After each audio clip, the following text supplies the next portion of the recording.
slave in the shadows of night. Yo-ho, in the darkness he finds them. Yo-ho, in the darkness he finds them. Yo-ho, in the darkness he finds them. In the shadows of night. Slice him with ruin and leave him bleed. Slice him with ruin and leave him bleed. Slice him with ruin and leave him bleed. In the shadows of night. Hang him from the walls for his family to see. Hang him from the walls for his family to see. Hang him from the walls for his family to see. In the shadows of night. Yo-ho, in the darkness she hunts them. Yo-ho, in the darkness she hunts them. Yo-ho, in the darkness she hunts them. In the shadows of night. Feed him to the hungry snake for dinner. Feed him to the hungry snake for dinner. In the shadows of night. Carve him up with the sickles and shadows. Carve him up with the sickles and shadows. Carve him up with the sickles and shadows. In the shadows of night. Yo-ho, in the darkness they found her. Yo-ho, in the darkness they found her. Yo-ho, in the darkness they found her. In the shadows of night.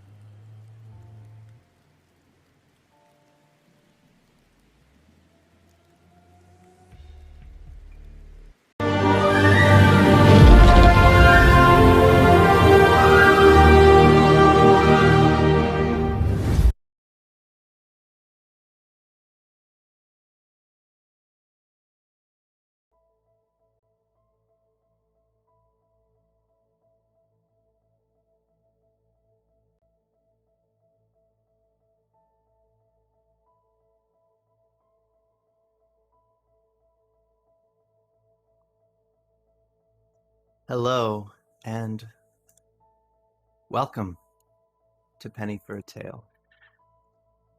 This is episode 59 of our Pathfinder adventure path, Age of Ashes. That video was a surprise to me and a gift, an early birthday gift. I'll take it. This episode is called Aghi's Choice. We can explore why or what that might mean. But I'm going to need you to stick around and trust me on this. We're going to start with some flashbacks, explain how we got here, and then sort of explore the Citadel and what our party has built over the last, it's got to be 7 or 8 years now. Before I get into the sponsors for tonight, I want to reintroduce our cast. You don't have to turn on video yet, but why don't we start with Daniel?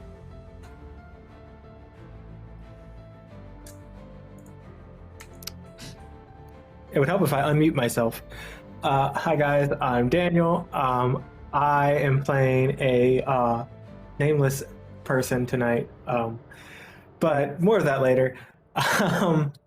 It's been a wild ride so far, and some PC choices are definitely going to come to fruition tonight, and I can't wait. And it's going to be real fun. Indeed. Jen. Hi. Probably want to switch to the other one. Wait. I'm Jen. I play the Vesperin, and I feel bad not dressing up today. I got my vaccination though, so yay. A lot of stuff has gone on.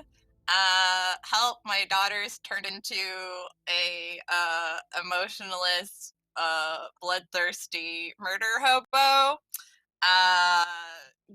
And I come from a long line of professional murder hobos, so that's like extra like, dagger to my heart. So yeah, I don't know. I think it'll be a fun, good time. Right. James will be joining us soon when the scene arises, but Sam. Maybe. Hold on, Sam. Tonight I will be playing Aghi, who might be... She's dealing with stuff. It's fine. Totally not a murder hobo and is full of love and everything. Probably not a motor hobo. Press square for doubt. Probably not. I'm sure somebody believes that.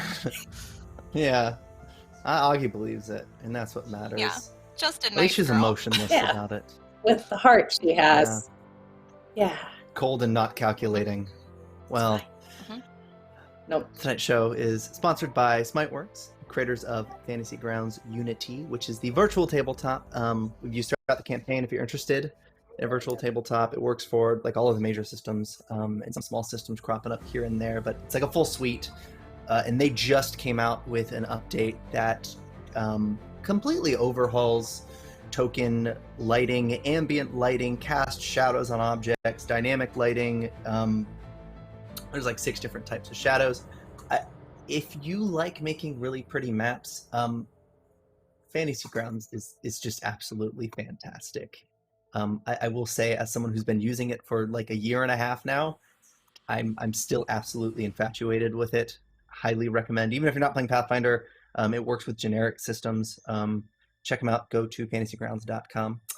We're also sponsored by The Only Sheet, which is an Excel-based character management and party planning tool. Go to theonlysheet.com if you're interested in that. Our music tonight is Michael Gelfi and Rock Narden. You can find links to both their YouTube and Spotify's in the show notes. And then our maps are provided by Che and Piku, as well as Seafoot Games on Patreon. You can find links to both of theirs in the show notes. But without further ado, let's get into tonight's game. Where to start? Where to start? Let's take it south of Breach Hill, maybe. A ballroom in a city whose qualities don't matter right now. What matters is, once upon a time, it would sound something like this. Peaceful, vibrant, a place to celebrate. And then the rumors begin to swirl about that things were not well. Bad times were coming. Who started these rumors? It doesn't matter. Because eventually it didn't sound like that. It sounded like silence. And it sounded like footsteps along a marble floor, that echoing. Heels. A strong woman takes the floor. There's no fanfare, no music. But the place is decorated. Augie, I want to ask, what do you look like here in this ballroom? Yeah, so over the years, Augie has changed a bit. She's definitely carries herself a lot differently than she used to once upon a time in Breach Hill, with this sort of quiet confidence that she's adapted. She's no longer following someone, she's just walking there on her own.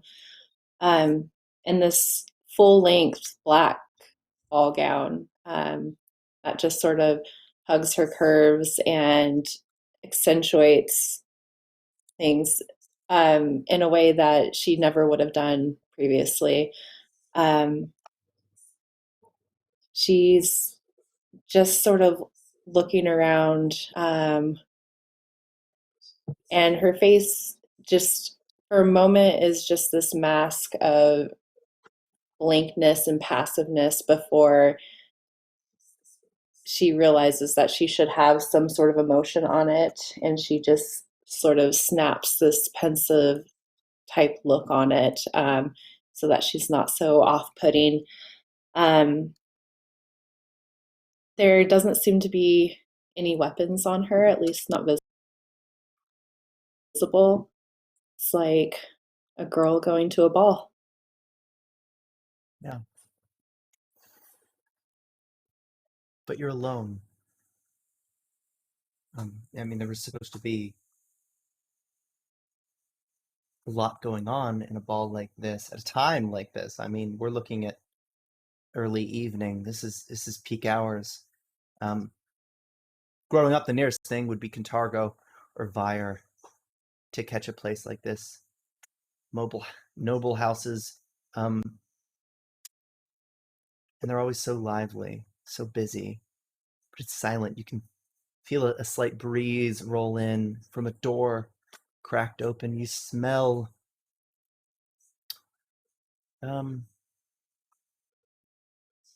something strong wafting up from the floor, but more importantly, you feel a presence, a familiar figure in your life. And he's here to greet you.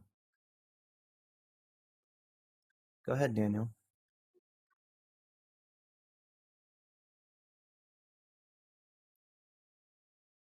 You have no idea how happy it makes me to see you standing here now. How far we've come.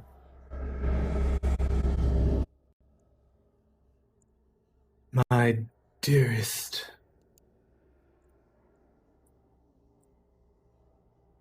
All of this that we have done has led to this moment. And as shadows rise to envelop these floating purple orbs,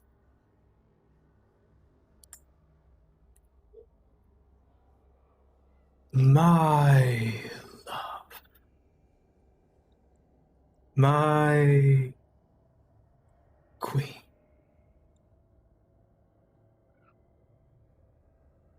shall we dance?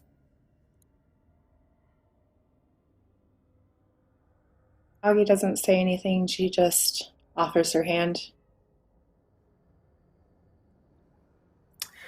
Zestrix walks over and he bows deeply as he takes her hand, and pulling himself closer to her rather than her to him, it's like, for the first time, I want you to lead in this dance.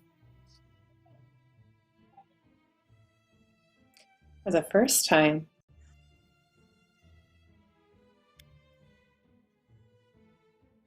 First time. Well, let's not miss the crescendo.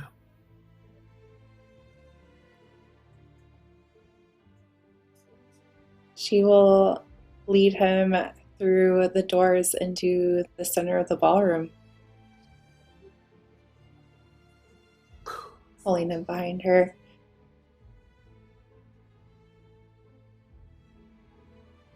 Sure enough. Thought you were going to be late.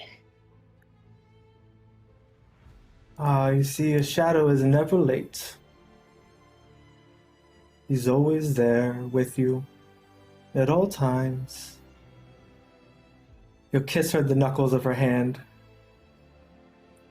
ready to caress you when you're lonely, waiting to embrace you as only a shadow can.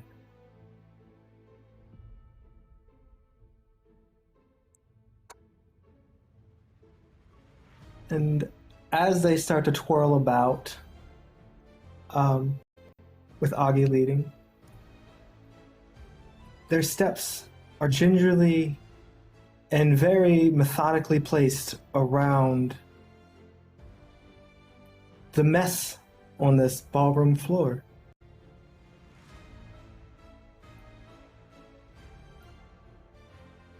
What mess is that? Enlighten me. It's not important. Augie doesn't even seem to be looking around. She is just sort of staring at Zestrix into his eyes as she somehow dodges and weaves, spinning without slipping on anything that happens to be wet on the floor. Of course.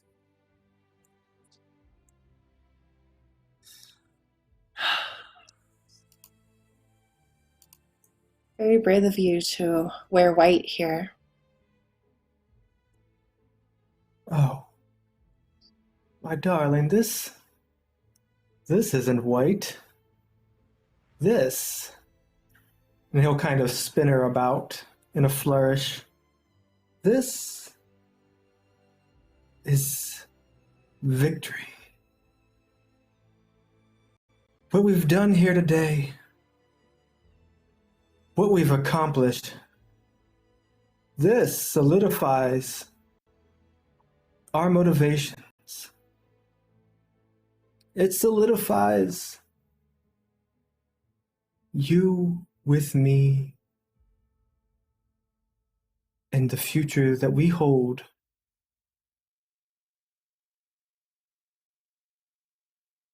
So no, this is not white.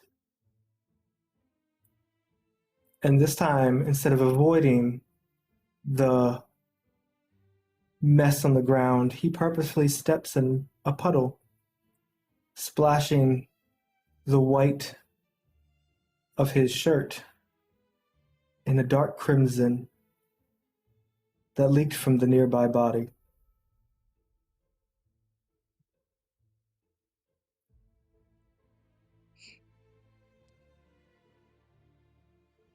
Augie actually seems to smile and just chuckles.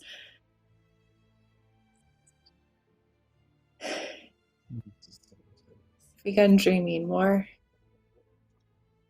Zestrix. We still have so far to go.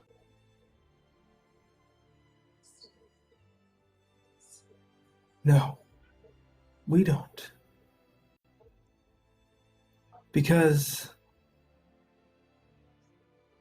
we've reached a milestone.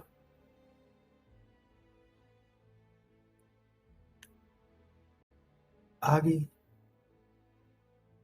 we are no longer... No, it's too soon. I won't ruin the surprise just yet. And as he kind of stops and walks around her with his hand grasping at her lower hip, as he gets behind her, he pulls her closer and whispers in her ear,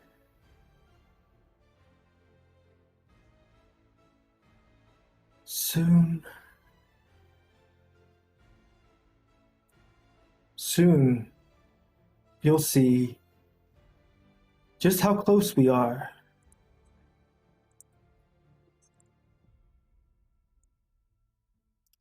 She'll reach up, placing a hand on the side of his cheek.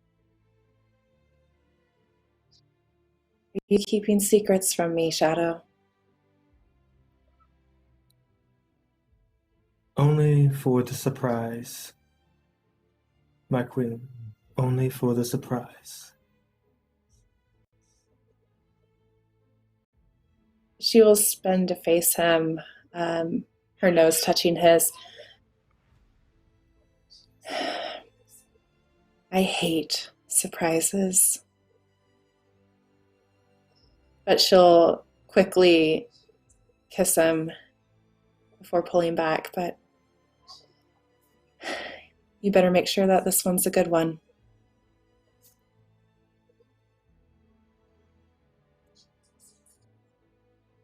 My queen, where I'm involved, there are no bad surprises.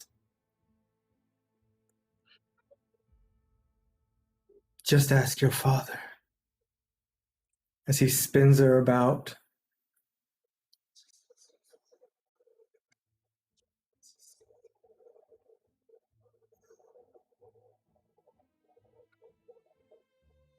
Augie seems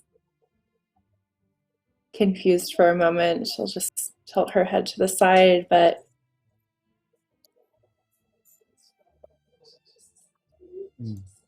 is he coming to see what we've done? Coming. Ha! My dearest brother couldn't be bothered to get out of bed, let alone show up here for your coronation.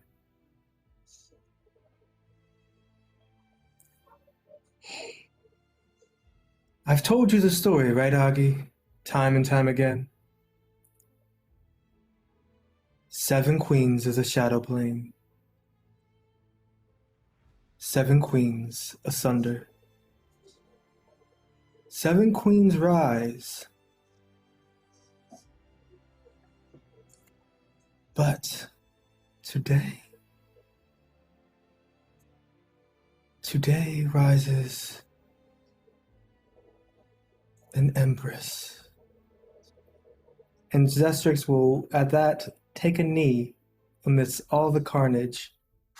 With a sweep of his hands, black tentacles start to stretch up to the ceilings above. And that familiar shadow pull that Aghi always felt on her soul, that signified Zestrix was near, it intensifies. The familiar embrace of the shadow plane comes around her.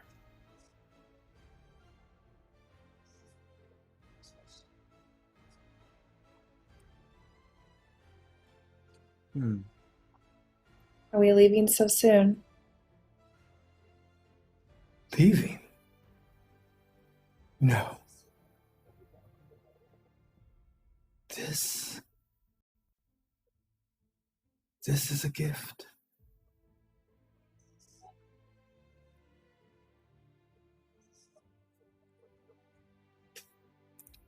But one that will shape the future of your next choices.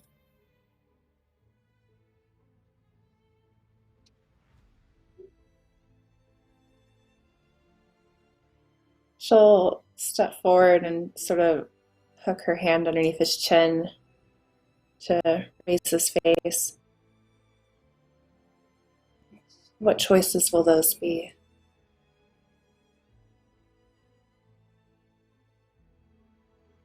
To rule as you were born to do, or to keep following orders.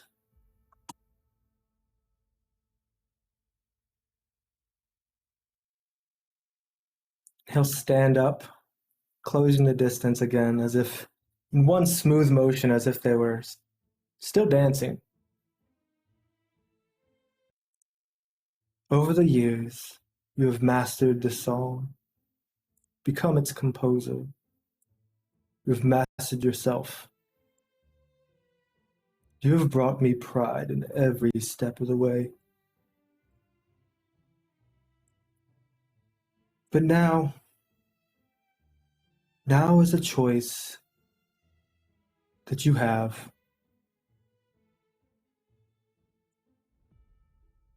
Now, will you reign with me by your side, your ever faithful shadow? Or will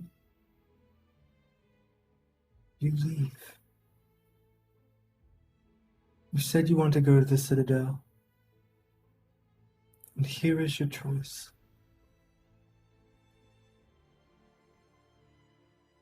What we've worked for, Aghi,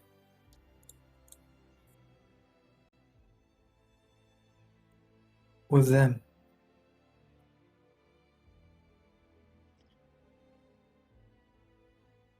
Zestrix.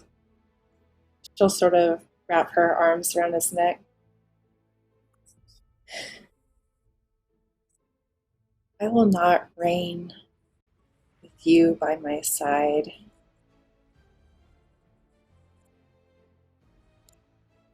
You will be around as my shadow. You will be there. But this, I do by myself. My own power. And if I want to go to the Citadel, then I will go. Because you need to remember, my shadow, I'm in control here.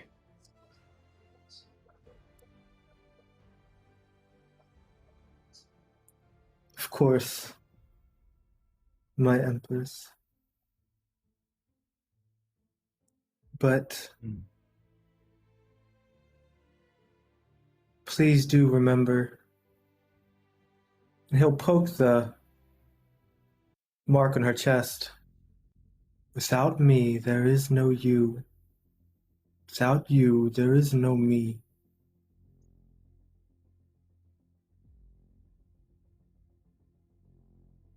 I would not. It's a give and take. I would not lead you astray. But everything that we have, everything we've worked for, the fruit is now bare, if you will but pluck it.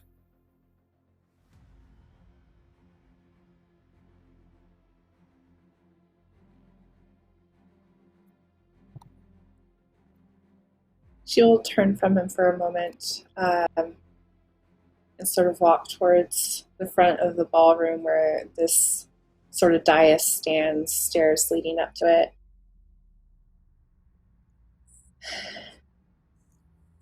I aspire to reign over more than just this. It's time to move on. They're all gone here, Zestrix. We made sure of that. And that is your surprise, Empress of Shadow. He'll gesture his arm towards the window. And as the curtains draw on unseen hands, instead of the city that was outside before, stretches miles and miles of the shadow plane.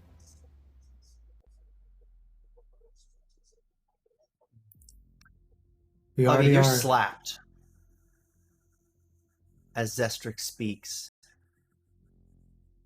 Or perhaps you weren't. You're in a confusing state. I want to explain this. But Aghi practically has no idea a concept of time right now. Memories, flashbacks, sort of bleed in. That felt like the present until you felt a slap across your face. Then suddenly with that, it felt like, well, a memory. You're brought to the present, or maybe a memory again. You don't know. It's confusing, but you wake up. in a tent. You feel fresh wounds along your body, small. And the shouts of soldiers, maybe, just outside. The roar of thunder, and the beating of rain along the flap of the tent. The sea elf is there with you. You feel a cold sweat along every inch of your body, really. You're in Kowling.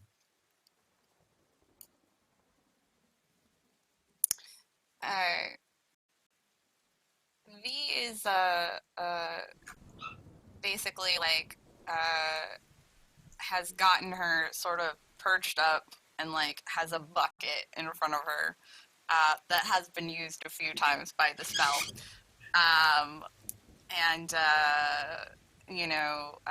it's just sort of lightly rubbing her back and pulling her hair out of her face, just like, sorry, love, I don't want you to choke to death on it.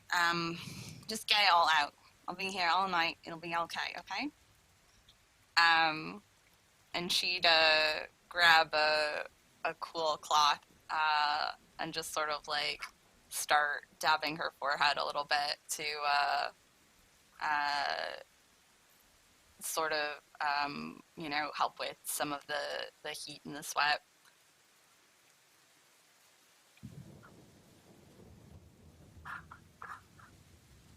Vespa? That's right. You need some water? Yeah. She would like wait, so making sure Aghi's hands are like securely on the bucket and like she's okay enough to like hold herself up before grabbing pouring some water from like a basin or whatever. Outside, like the storm's really intense, but it's very obvious like her focus is just on Aghi. But at this point, Aghi knows her well enough to know that like while she's playing off that like flippant kind of everything's fine and normal, like she is genuinely worried about her. Just under all of that. All right, here you go, love. Nice and slow, okay?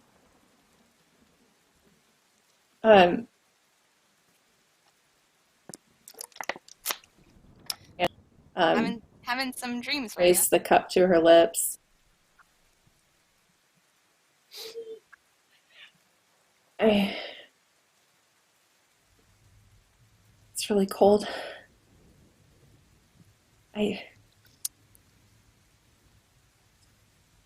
Do you want me to get you another blanket?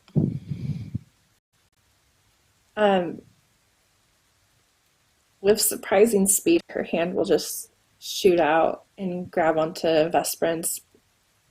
Don't go. Don't go. Of course not. She would basically then like look at Aghi for a moment and smile and just kind of move her up in the bunk a little bit so that way she can seat herself behind her. So Aghi can like lean against her chest. Hopefully this will help with some of them chills, yeah? Yeah. She'll just sort of wrap her arms around herself, leaning back against Vespa. I don't know where I was.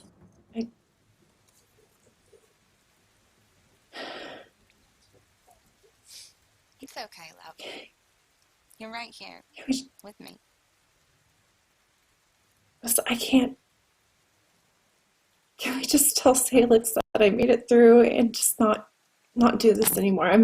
I'm worthless here on the battlefield, right now. I just let's go back to how things were, and what happened to Jahirel and everything ever happened. Okay, just, I, just please. I can't keep doing this. She would just, wrap her arms around Agi's clasped arms, and just kind of like give her a squeeze of trying to like will that added strength into her. Listen, love. It is always the hardest when you're at the bottom, and I know the hole you feel you're in right now. It seems deep and dark and real scary. But, and she'd kind of like lean her head on Augie's shoulder so that way she can look over at her. But listen, we're all here. And we're here offering you hands out of that hole, okay? Whenever you need. We, because that's the thing, you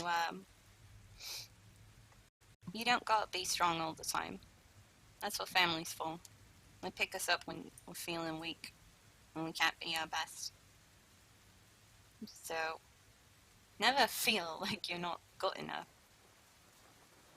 Never be down on yourself in that way. You are so much stronger than I think you recognize. And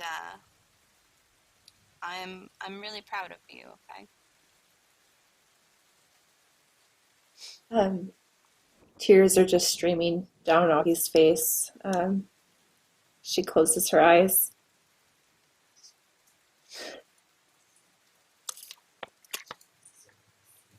It's just there's blood, bodies everywhere, and I killed so many people, Vespa. Not just here in the war, wherever I was, and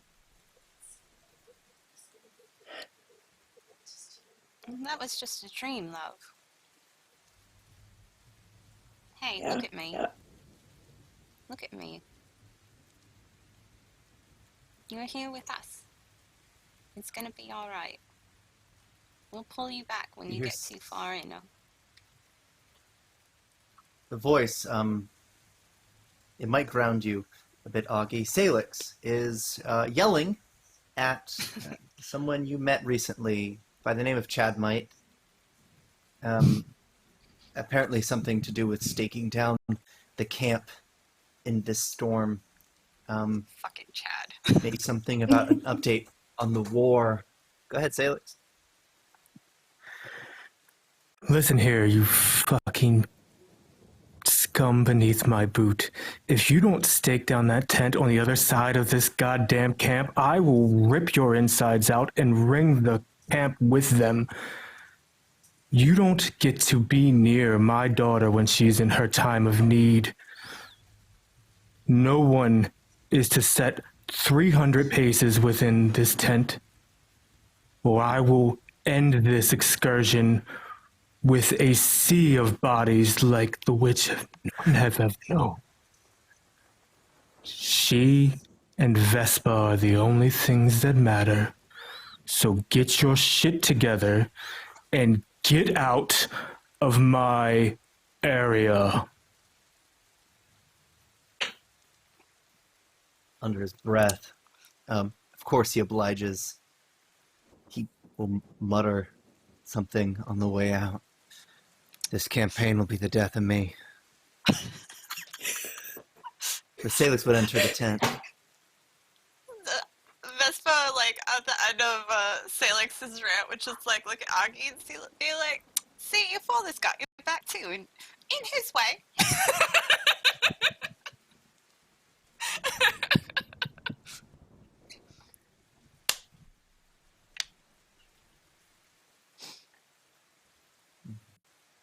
Sailix will walk over to the bed Augie's in and just drop 2 pins. 2 more thrones in the north front. They've fallen. I should be out there helping you. You shut up. This is not up for negotiation. You are to get better. And when you're better, we will take the warlord.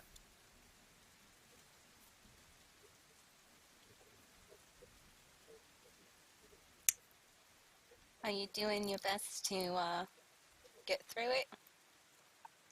Because if you're giving it your all, you're already doing everything we need you to do.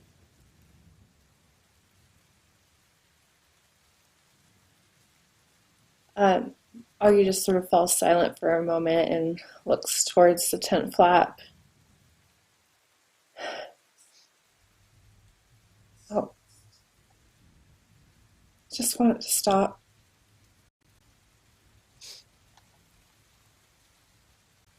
Sailix will stab Leviathan into the ground. He'll kind of take a knee on her bed, try not to get any rainwater on her. And he'll grip her chin between his forefinger and his thumb. Aghi, if you want, at any point, you say the words, and we go home. All 3 of us, together.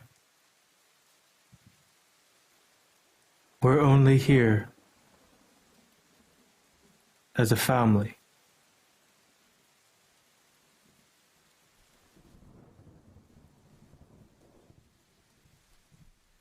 No.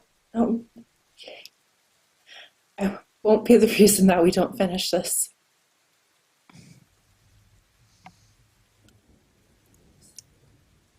If that's what you want. Sailix will stand back up and take Leviathan out of the ground. Then we'll make it quick. The quickness of Salix's movements seem to make her dizzy as she just sort of leans over and throws up at that point. Once again, Vespa very Water. quickly catches her hair. So that's it, love. Amazing. Just get it all out. And she'll just give Salix a look. At that, Sailix kind of looked over his shoulder at her, and he's like, he doesn't really make a face, but he's very stoic in his posture, but he looks at Vespa. My starlight, I trust her in your capable hands. And then he leaves.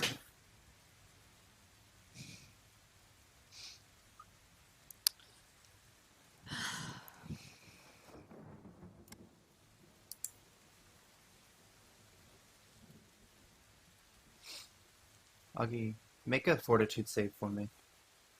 Oh, Actually, no. I'll roll it. Yeah. So the issue now is, now that you're awake, you're starting to feel the withdrawal. You've gotten clean, and you feel like you're being cared for now. Once Oh, again, no. a natural one. But the problem is, this is a memory. This isn't.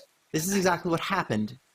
You threw up anything you had left. I mean, you've been hurling for quite a while. Trigger warning, by the way. I'm going to be talking about vomit. Mhm. So you get another flash. It's like a slap. You're hit again, transported. What happens? You hurl, and as you stare at it, it pulls you to a different memory. What's out is not what's landed, because what's landed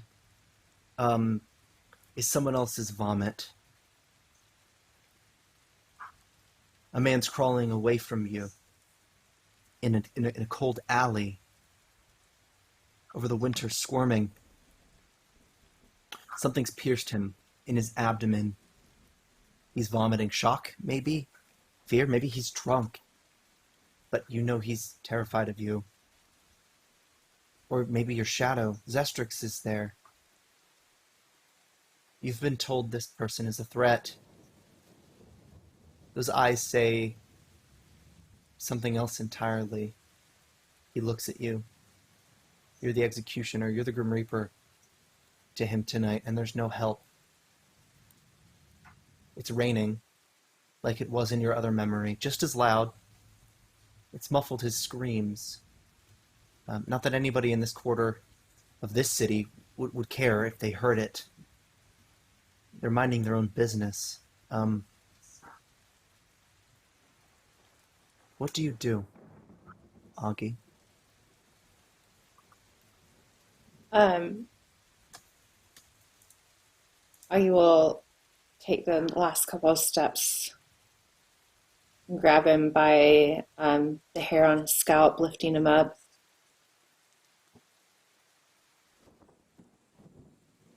I'll ask you one more time. Where are they?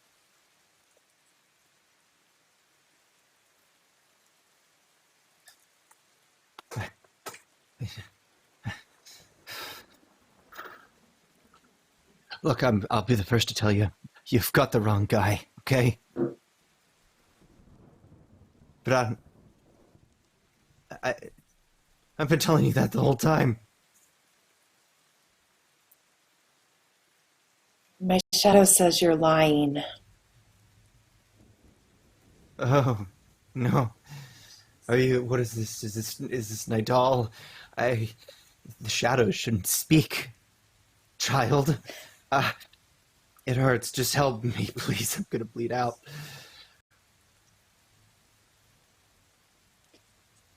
It's funny when you start bleeding out, start getting tired, blood and the oxygen just leaving you. I could either make your death quick, or I can make it more painful. You're not giving me the answers I want. These are the answers I have. You can let me.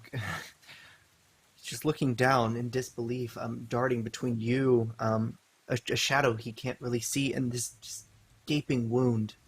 The way he's been lifted has caused it to tear.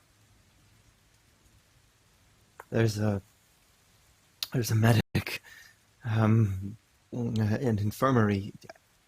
It's not too late. We can talk.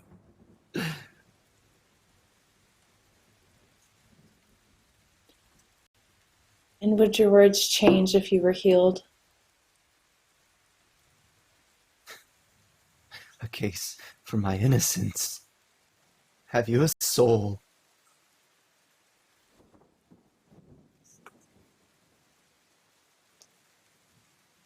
Aghi falls silent for a moment, and she'll put a hand on his wound, looking at it, just sort of various herbs in the area that she could use to fix it.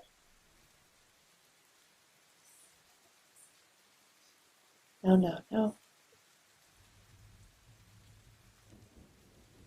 No.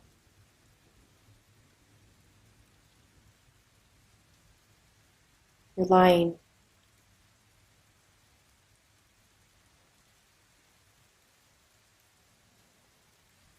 There's no lie. There's no lie. He told me that you're lying. He. Who's he? A bakery. I work. He is me. And you have been harboring 2 members of the Triad. Just because they're your brothers and sisters don't mean that they're any less guilty. Now, where are they? I've heard this name not into the day this godless orc arrived.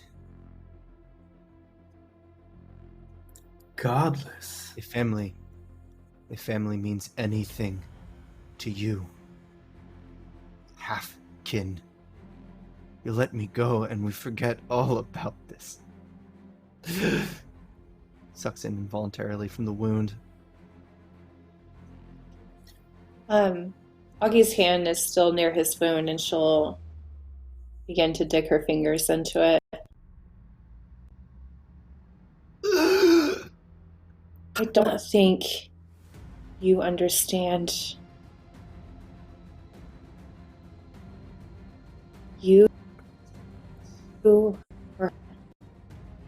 If you can't tell me where they are, then I can't help you.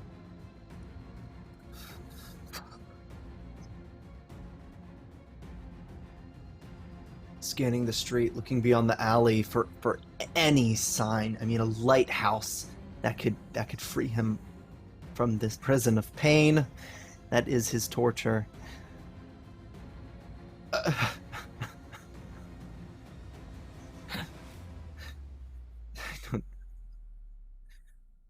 And then suddenly an expression, resignation, and realization of what's happening.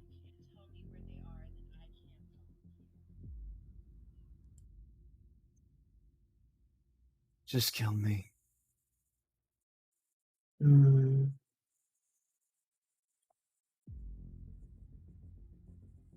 Augie will look up at Strix. You looked in his mind. I have.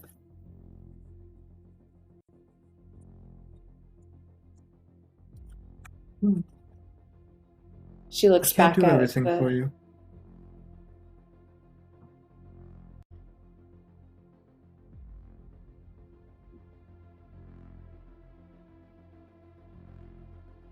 Oh, no. If it wasn't for you, Will would still be alive. And she'll stand up straight again and draw her axes.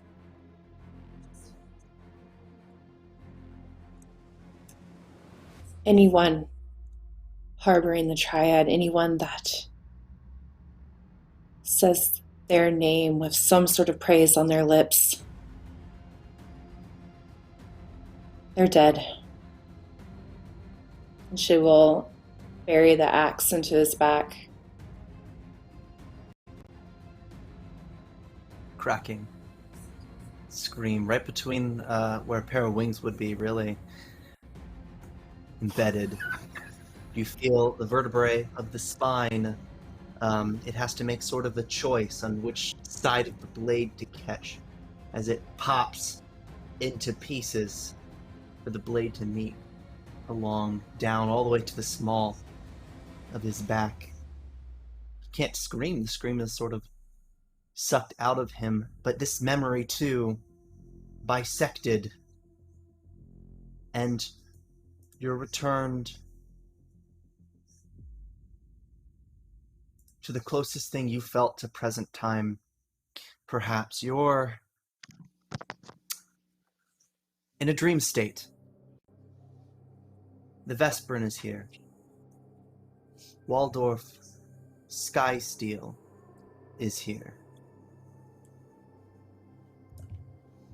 And they're here to talk. Go ahead. Describe this scenery, Vesperin. So, the Citadel has been recreated entirely down to the exact detail, to the point where it would be incredibly difficult to tell that it was a dream if you weren't already aware. The group is in Augie's bedroom, where presumably shortly after the events of last game, they had been talking for a time and not really getting anywhere with Waldorf bringing tea.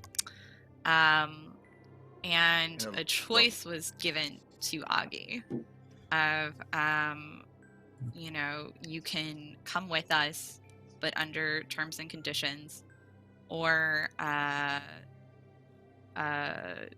we will have to turn you over to be helped by others. And Aghi was opening the door.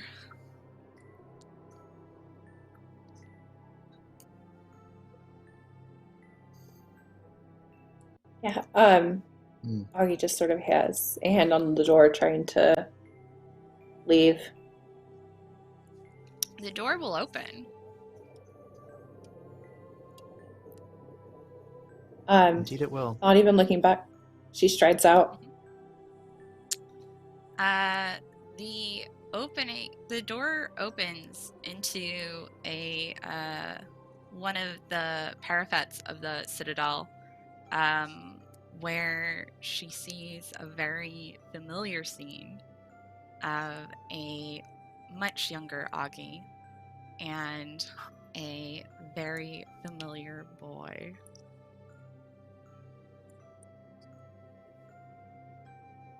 Hmm. Ian, if you want to describe that, please. Half-elven. Wilfred Lavendil. He stands atop the battlements. If you're familiar with what Sailix looks like, you've got a decent half of that. Olive skin he would get from the mother he doesn't share by blood with Sailix. But the demeanor is very much the same. Sailix raised Will. The age difference between a half-blooded celestial, full-blooded elf, and a, well, half-elf of drastically different lineage is such that by the time Will was 20 years old, he had caught up with Sailix in aging. Sailix raised him. And, now in a way, in the same way Sailix saw after Aghi, she's sort of caught up to Will now. You can see they're done growing. They're done with the war. They're done with the struggles of the past. You don't remember why Will was the way he was, Aghi. Maybe it would make more sense when you're older, but remember in this memory, he needed something. But he doesn't speak. He just sort of stares like a construct. Headcocked, curious, trying to learn what he needs to be here.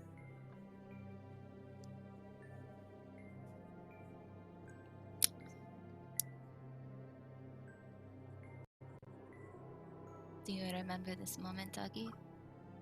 Do you remember his words?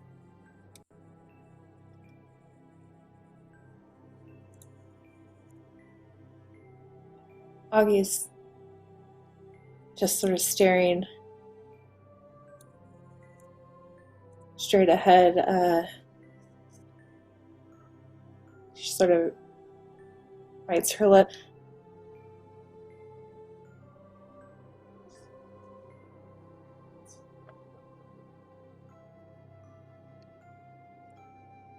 What are you doing? I'm reminding you of who you are. Of who he was. And what was taken from you.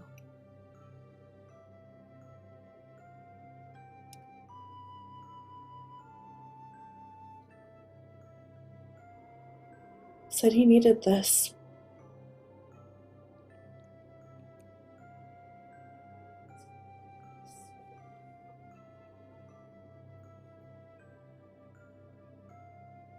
No. Where is V standing? I don't know. I think probably roughly by the boxes where she was watching the memory in the first place, or like where she was watching the scene unfold in the first place. I don't know, Dorf, how near you are or not. Waldorf, when this started, was sitting by the table, but as the door was opened and this has kind of gone on, he has risen to his feet and is standing about 5 feet behind the two of you.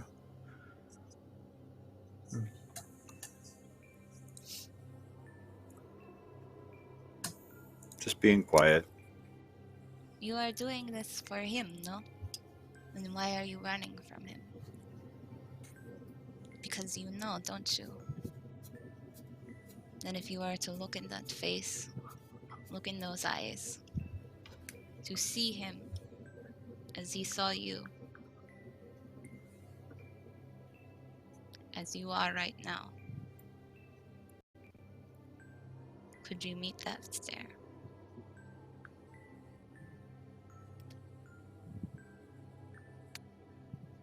Never get a look at those eyes again anyways. Doesn't matter. But it does. Will's body may be dead, but his spirit lives on in you, in me, in everyone who knew him. We carry his memories, his heart, his joy, his experiences have made us better than we ever were. And you are throwing that away. You are pushing him from your heart. You are the one who is killing him, Aghi. Don't you say that. Everything I've done was for him. Was it? She plays the memory, so Will starts speaking. And again, it's right after all of the bloodshed. And I don't remember the exact words, Ian, but, you know, he begs her to make a promise for him because he needs that. And it's just that look of sincere faith and belief, and the pleading of a loved one offering a lifeline to someone who is struggling. Can you truly say that it was for him? This is who he is, Aghi. He healed. He held us together. He planted a garden. He was a caregiver. What Will would want is for you to continue in the path that he had gone. To care for his family, for his brother, for his nephew. But instead you are pushing them away. They also lost a loved one that day. All of us did.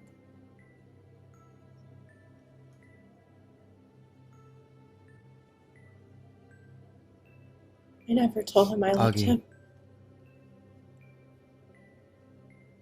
I need You this. didn't have to.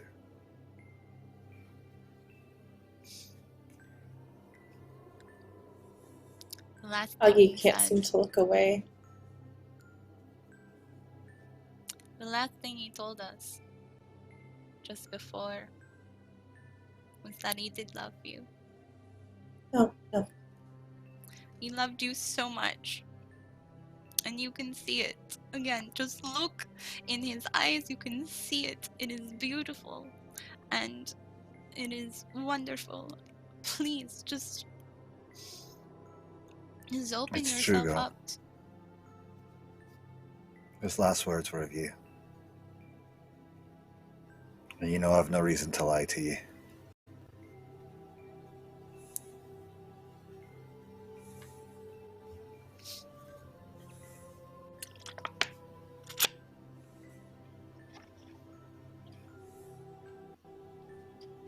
For a moment, Aghi looks at V, just dead in the eyes.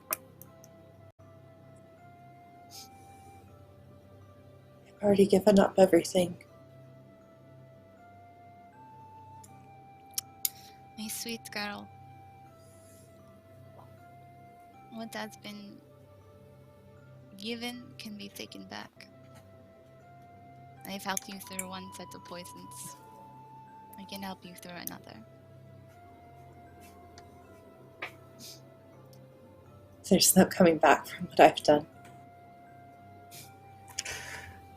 If anyone is allowed to make that statement here, it's me, girl. Trust me. If this world can accept me after the things that I've done, you've got nothing to worry about. This lot love you. This is your family. This is where you belong.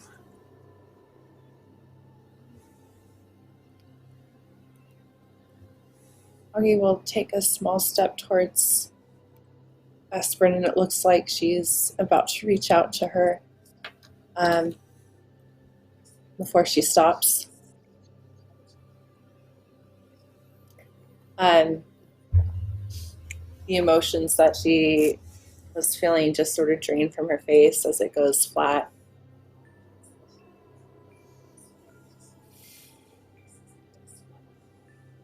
Told me that you're a manipulator.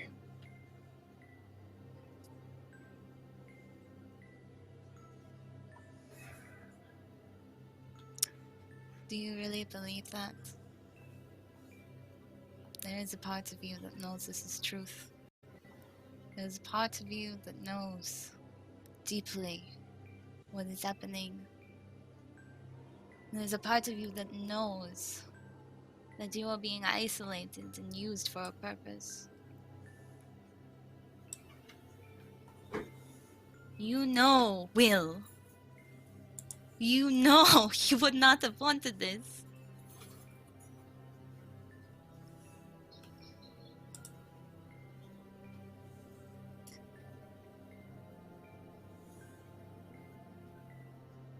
Be that as it may,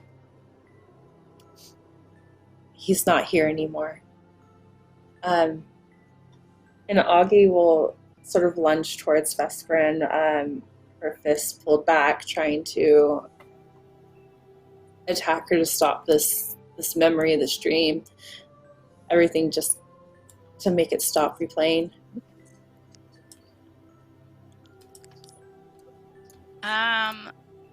As she lunges, the dream shifts again to a new memory of, and it just starts becoming a few onslaughts of memories of their time as a family in Kyonan and back at the Citadel. She sees herself having that quiet talk with Vespa about the boy she likes, or Vespa holding her head in her lap while she cried, or again, just sitting by her side until she goes back to sleep from the nightmares.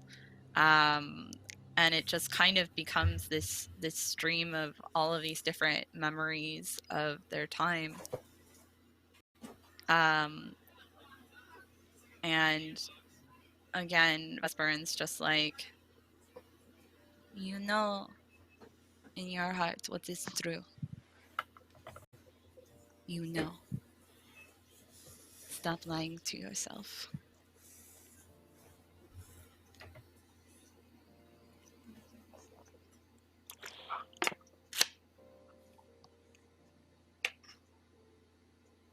Where are my weapons? I'm leaving.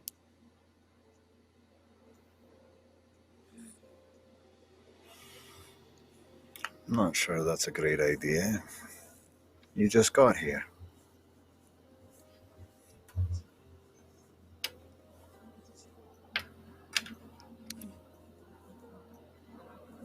Either let me go, or I'll find my own way out. And if it's through both of you, I guess that's what I'll have to do. I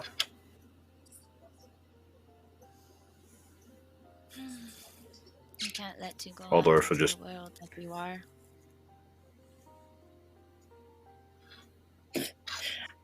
As I am. I'm taking care of the triad. Isn't that what you're supposed to be doing? How are you taking care of the triad? By just massacring more and more bodies.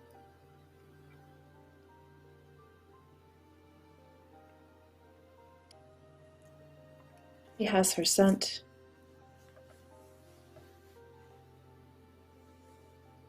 We are so close. Are you though? Or is that another of his lies?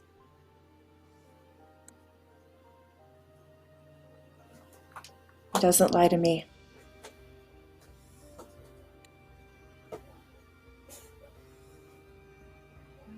He's never lied to me. That you know of. He has already lied to you by saying this is what Will would have wanted. That is the biggest lie of them all. That you do not see that already.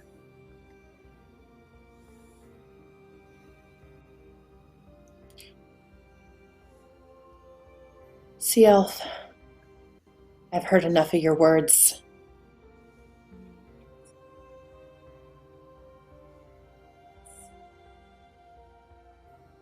I only ask this out of what we once had. Let me go now, and I will leave quietly. I'm sorry, my daughter. I cannot let you go. I love you too much.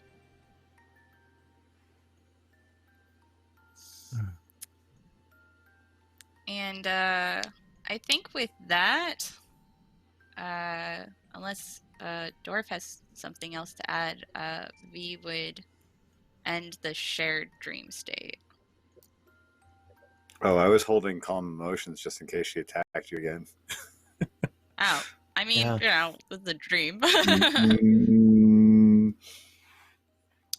Yeah, no, I don't have anything So- to add. So we'd wake up basically in the same spot in the Citadel, but Aghi is very sedated,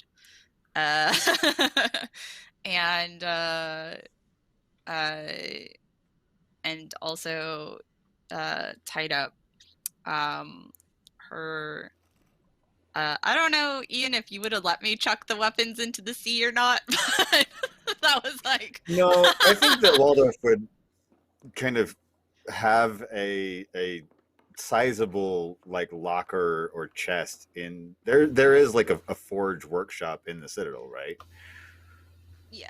On the They map, are I believe. very, very shady, though. Like, I imagine The- you would get more. I think that locking them away someplace probably would have been Waldorf's first instinct at the very least. I probably would have talked you Chucking out them of into the throwing- ocean, though.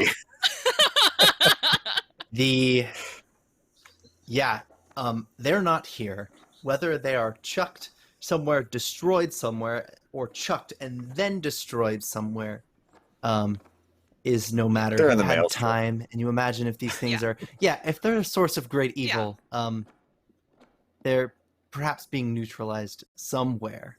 Cool. But it's classified enough that there's no way to even really know right now. Awesome. Augie Plausible is deniability. Got it. Yes. yeah. But you notice her state has declined since being separated from them. I'm going to make a will save for Augie. Based on losing them, this was a slow onset, nothing sudden, but Waldorf, calm emotions might help in this situation. Okay, I'll go ahead and cast. Yeah. Is a will save. Oh, There you go. good Yeah, lord. she did quite poorly. Yeah, so there is great distress.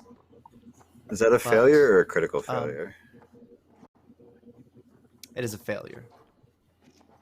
So what is the distress look like? Like, is it like a rage thing, or is it like black veins are going up all over her? So yeah, nothing is manifesting physically. You could feel the emotional state. Took quite a hit from it. Now, she couldn't do anything, and she's still stuck in the dream. But probably it would ease her suffering to keep her calm and see to it that she does without these vile weapons for a while. Yeah. What are the odds that a remove curse spell would help? Do you have a remove curse spell?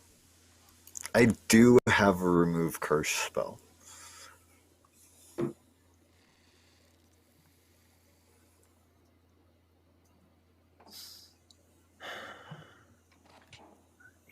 Okay. I did say at remove... the end of last session that Waldorf, as the camera panned out, Waldorf was kneeling over Augie's body, praying to his gods. And so, yeah, I think that it might be feasible to say that he might ask them for that ability to remove a curse from her.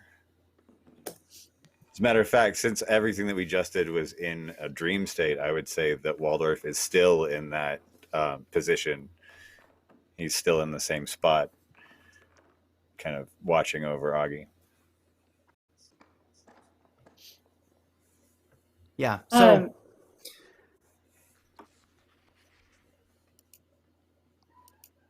Did Waldorf separate Augie's weapons, or are they together?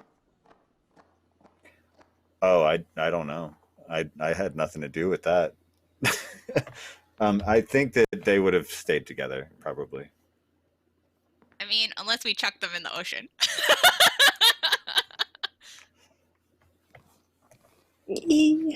Waldorf did not separate them. I will say that much. I think you're muted, muted. Ian. Yeah, you're muted. Whoops, just kidding. Dondween is the dwarven word for curse. It translates directly to roughly a vat of sleeping snakes. And the reason why is because to remove a curse is not to tell a curse it no longer works. It's to exercise it in a way, at least as dwarves know it. So when you remove a curse, you expect a decent amount of calamity to follow. This relic of hers is quite potent. It's tied as well to Zestrix, the person who's commissioned it. It has his fingerprint. Describe this remove curse spell. Oh, gosh.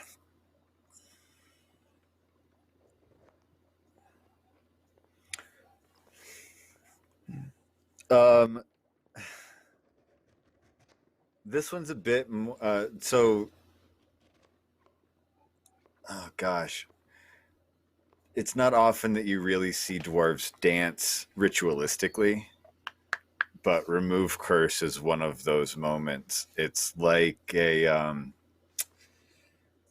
very physical. It's a it's all, yeah, I would say that it's almost a ritualistic dance around the person that is cursed. Waldorf is of course shirtless, and And glistening. wearing Of his. course.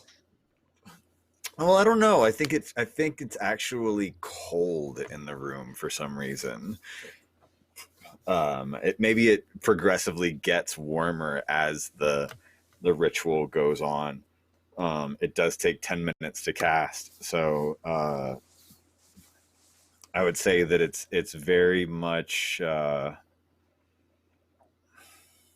yeah. I definitely think that like you could palpably feel the temperature rise in the room over the course of the 10 minutes as the dwarven pantheon of gods are invoked, and there's a kind of a chant that goes along with it that reminds you of the striking of a hammer on hot steel, getting the impurities out, that kind of a feeling of constant like pounding and pressure and driving, and the motions of the dance are very broad stances and very large kind of striking movements, almost like a haka, from the Maori people of New Zealand, but like a one-man haka around the body of Aghi, trying to drive out this curse.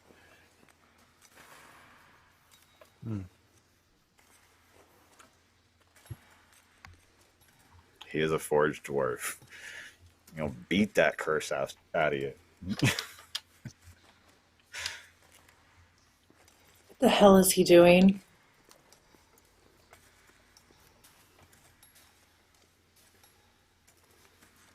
Now, Aghi would be in a dream Oh, just for kidding. this. Yeah. But that would be In the her thought. dream. That would be the dream. Yeah. Yeah. Well, see, a sleeping mind doesn't cease to exist. So the Vesperin, you get that. But you also feel a tether breaking, something of a link between herself and these weapons being stretched, loosened, unspooled. Go ahead.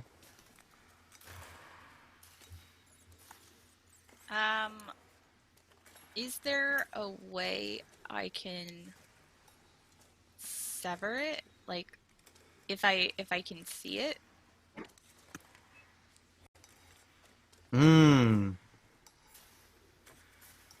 Well, if we're using the physical realm and the dream state at the same time to kind of like double team this connection That could be between cool. Aghi and Zestrix, or would Waldorf also still be in the dream realm with, one body doing the dance and then, also in the dream state, maybe doing the dance? Yeah. I don't know that that's feasible. He might have to focus. So, yeah. Maybe Waldorf disappears from the dream and is doing this. Mm-hmm. So Vesperin can get it from the Yeah, other Waldorf side. would be in the material plane. The link is largely there. It's a cable that spans from Aghi's soul to the destination, wherever these weapons are. Wherever they've been hidden away. You can cut through it. You see sort of a link. It's metaphorical, but also metaphysical. Aghi, you could speak to the Vesperin in this dream. So you both stare at this rope hanging out, just fading into nothing in this room.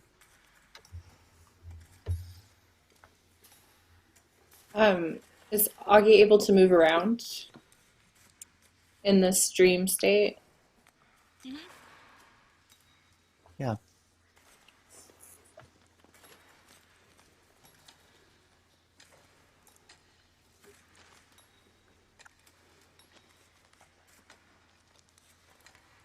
She will move forward towards that tether, that rope, um,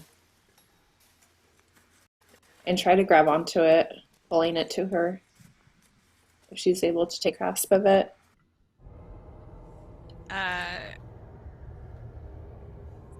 V will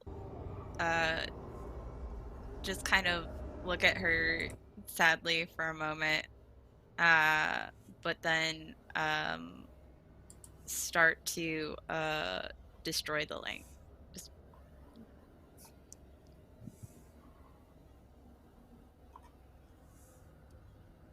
With a beat down. well, it's more like there is a ornate pair of scissors that are summoned, and the handles of the scissors have vaguely butterfly-like wings. And again, without saying a word, as Agi's drawing it close, she would just open the scissors and Before that happens, Augie would look at Vesper and just try and shout, "Don't."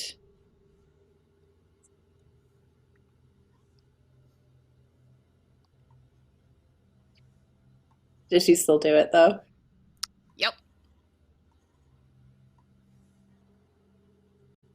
The minute that line is severed, Augie just crumples to the ground,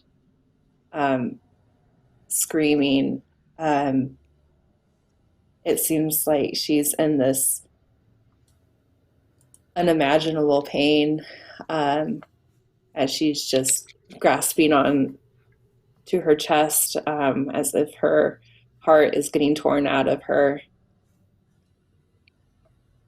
And she just can't seem to stop shouting. Vesperin would walk over to her and very calmly like lift her up again so she can put her head in her lap and just be like, just remember, the hole may be dark, it may hurt, but you have within you the power to climb out of it.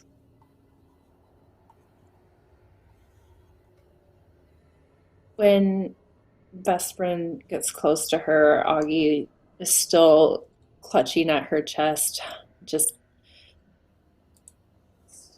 panting. Her arm will just sort of shoot forward, and she's trying to grasp me around the neck.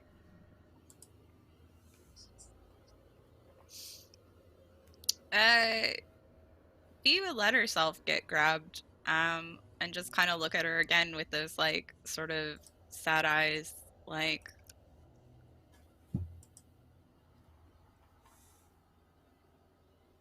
you will get through this. And I know you do not feel it now, but this hurts. I'll kill you. More. Others have tried.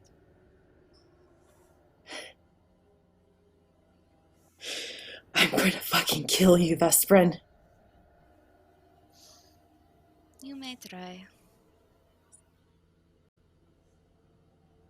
And her hand will continue to squeeze around Vesperin's neck, even though it's a dream. She's very much trying to kill her, to crush her neck, as she's still curled up in this pain.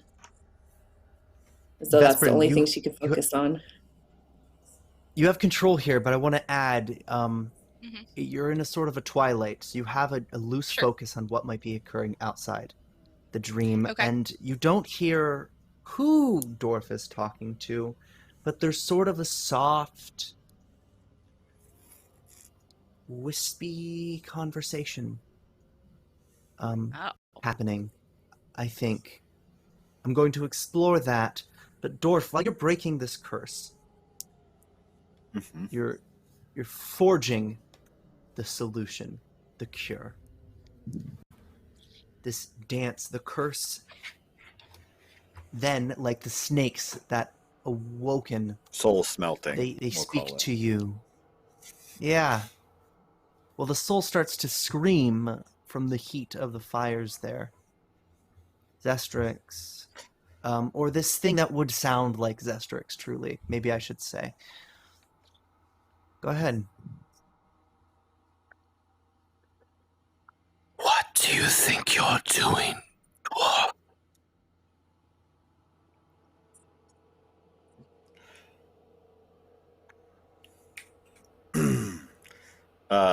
Waldorf wouldn't respond. He would just keep at his dance and his chanting. I see. Prancing around a room like a bumbling idiot is in your nature then, huh? You took my empress. Why?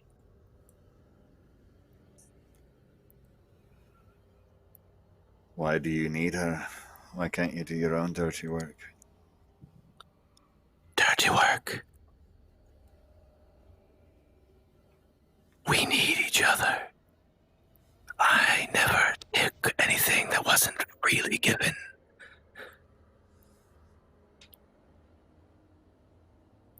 I never told a lie. All I know is that what I am doing is meant to break a curse, not a blessing, not an agreement, not a contract, not anything consensual. What I do now breaks that which is unwanted, that which is Oh, unnatural. you see, that's the thing there. Dwarf, or can I call you Dwarf? Is that your name now? Never mind. Dwarf gods see everything other gods do as unconsensual. Your gods meddle in what they do not know. Give me my empress. Please. Once this chain is broken, if she wishes to return to you, she will be able to of her own free will.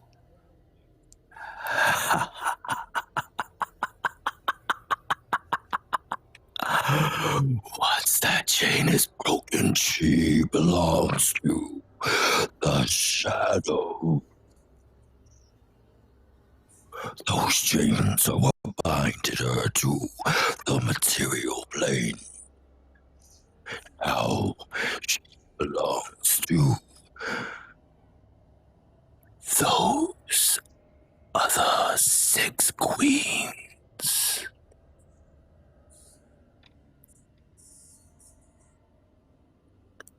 Explain yourself. You have only caused her harm. Waldorf's pace in the dance falters at this. They were Ever put so there slightly. as a failsafe to keep her rooted to the material plane, and without their binding her, she has nowhere to focus her being. You see, you meddle in what you do not understand. Ian, do I believe him?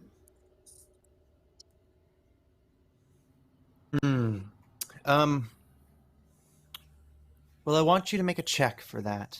It would be a perception check. But you know the Vesperin would hear you and would hear what you say in this conversation. You can chime in if you would like. How's a 43? Yeah. Oh, I got your numbers, Asterix. Yeah. He seems quite convinced with So what if what What I'm he's saying. understanding is that Zestrix fully believes that if I sever this tie, Aghi is basically going to die? No, there's No. It's the only thing There's tying her a- to the material plane? It sounds Yeah, like well, he she's got been- into some weird shadow bullshit. yeah. God damn it. Don't Vesperin, even. you- You're lucky you Look, live I'm many pretty- states away, sir.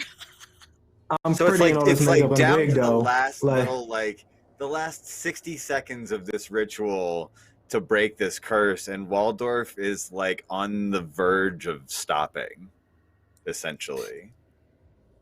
Oh yeah. Well, Vesperin, you can chime in. Zestrix believes what he says. Yes. If But if Aghi I can't feel walk it. the material plane, He's not Yeah. actively trying to bullshit me, is what you're saying. right? No, he's quite candidly warning you of what this would mean. Well, so my question though is because I felt it connect to Zestrix, right?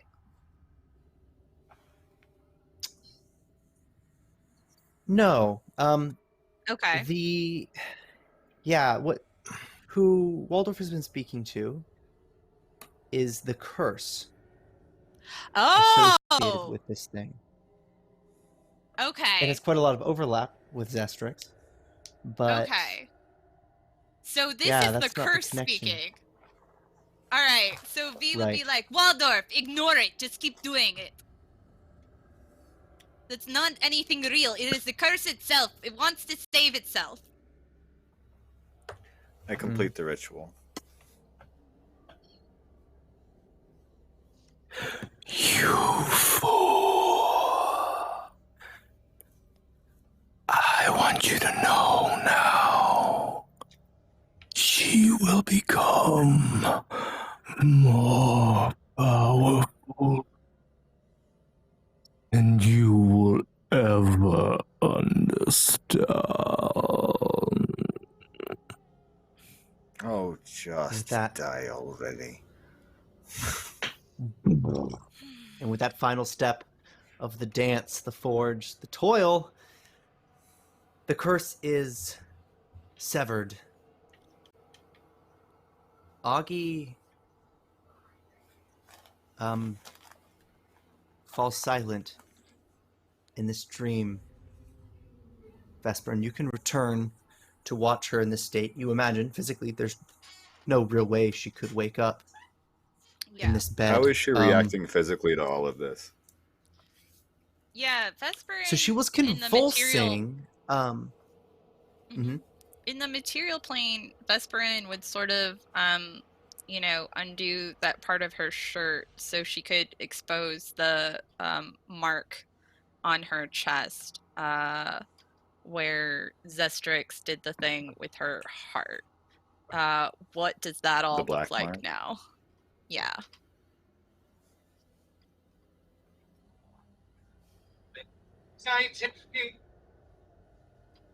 She is... Are you asking me?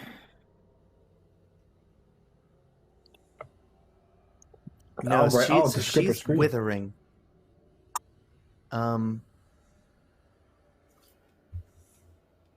Her form, it's tied to the plane of shadow. That much is clear. But now you realize these weapons grounded her in the material plane. In a way, her form sort of shrivels. Like a mummification, it starts to slowly weaken and loosen and dehydrate. She's still there, and the heart is still beating. I'm casting Regenerate.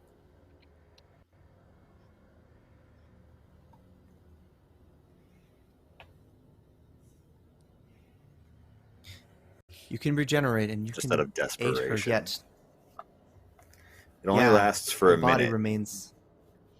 but if it's HP drain at all, she regains 15 hit points every 6 seconds. Okay.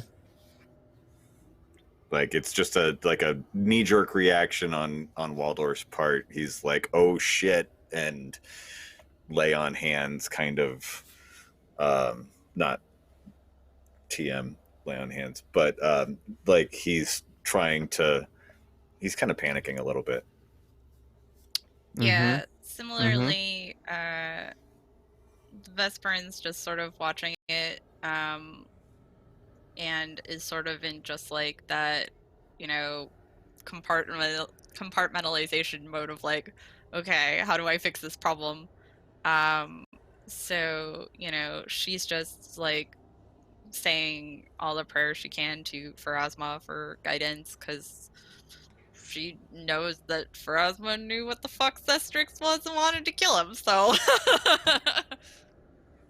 So, Ian, player knowledge, character knowledge, would Waldorf make the connection between the weapons and that attachment to the physical realm? Is there a possibility that he would maybe make that connection?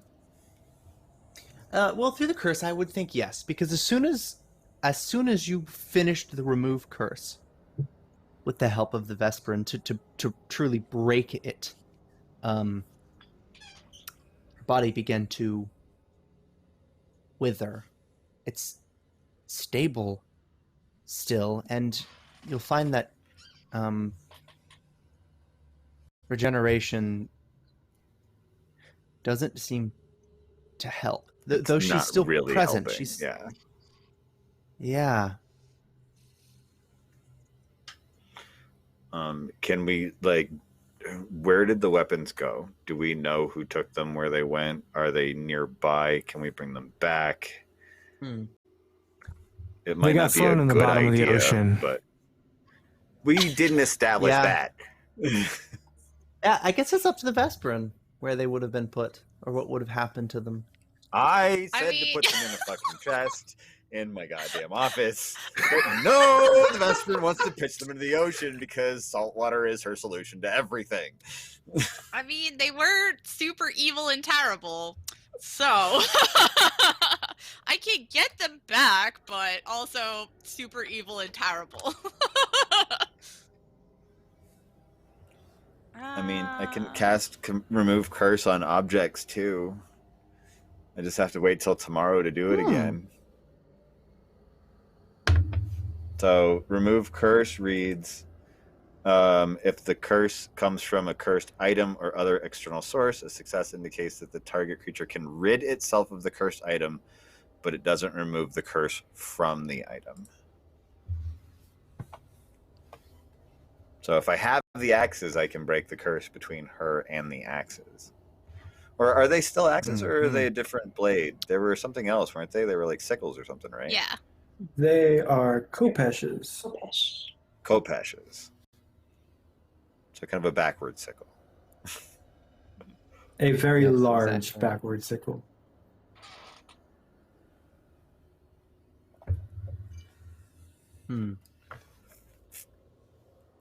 So I picture this as like the ER scene where, you know, Waldorf is going into like chest compressions and he's like, I'm losing her! You know, get me the kopeshes! Get me the blades! You know.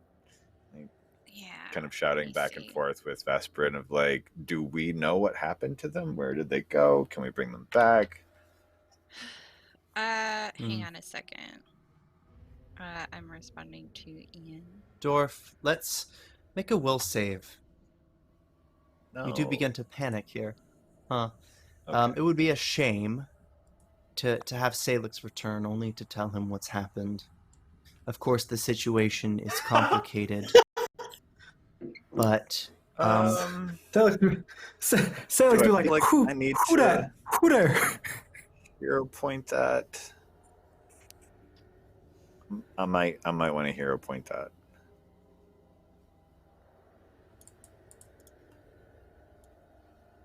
what did you get? The 32. Damn it! Oh no! Oh, well, you panicking. gained a hero point for Totally breaking the panicking. curse. You have a hero point if you're willing to spend it. Yeah. or I will save it? spend it. Nope, Okay. gonna spend it. Come on, baby. Damn it! All right, I mean, 33. at least it's a little better. The first roll was a 32. Yeah, so it's a little better. It counts. I'm still panicking, I guess. How badly am I panicking? You are shaken. You are not frightened. You are not fleeing or anything.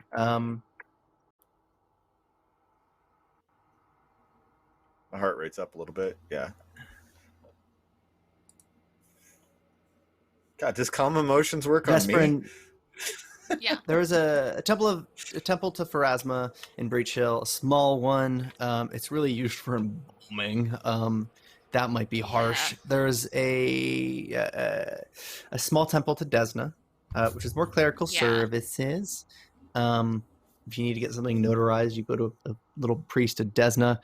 There's also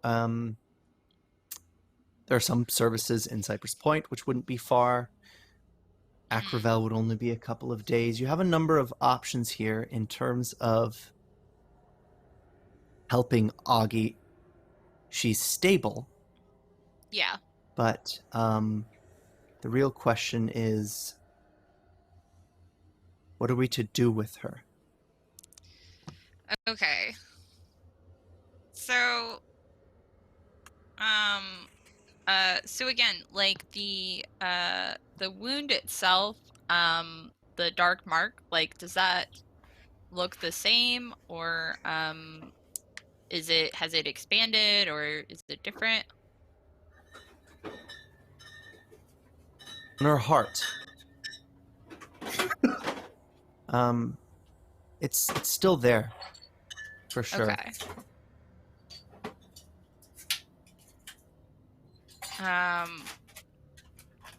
I will wait for James to get back. I'm still here.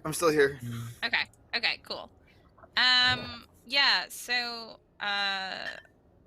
Vesper and like would watch Dorf and just be like, okay, this is all because she has tied herself to Zestrix. We have broken one of those connections, but I wonder if Are we sure Zestrix It wa- isn't working for someone else? given how evil and terrible the Shadow Plane is, that is an entirely accurate assumption. So is she tied to Ah. Zestrix, or is she tied to Zestrix's master?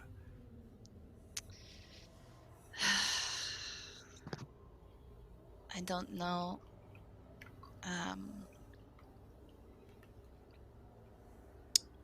The Damn it, Our where's Lady that of wizard when you Graves. need him?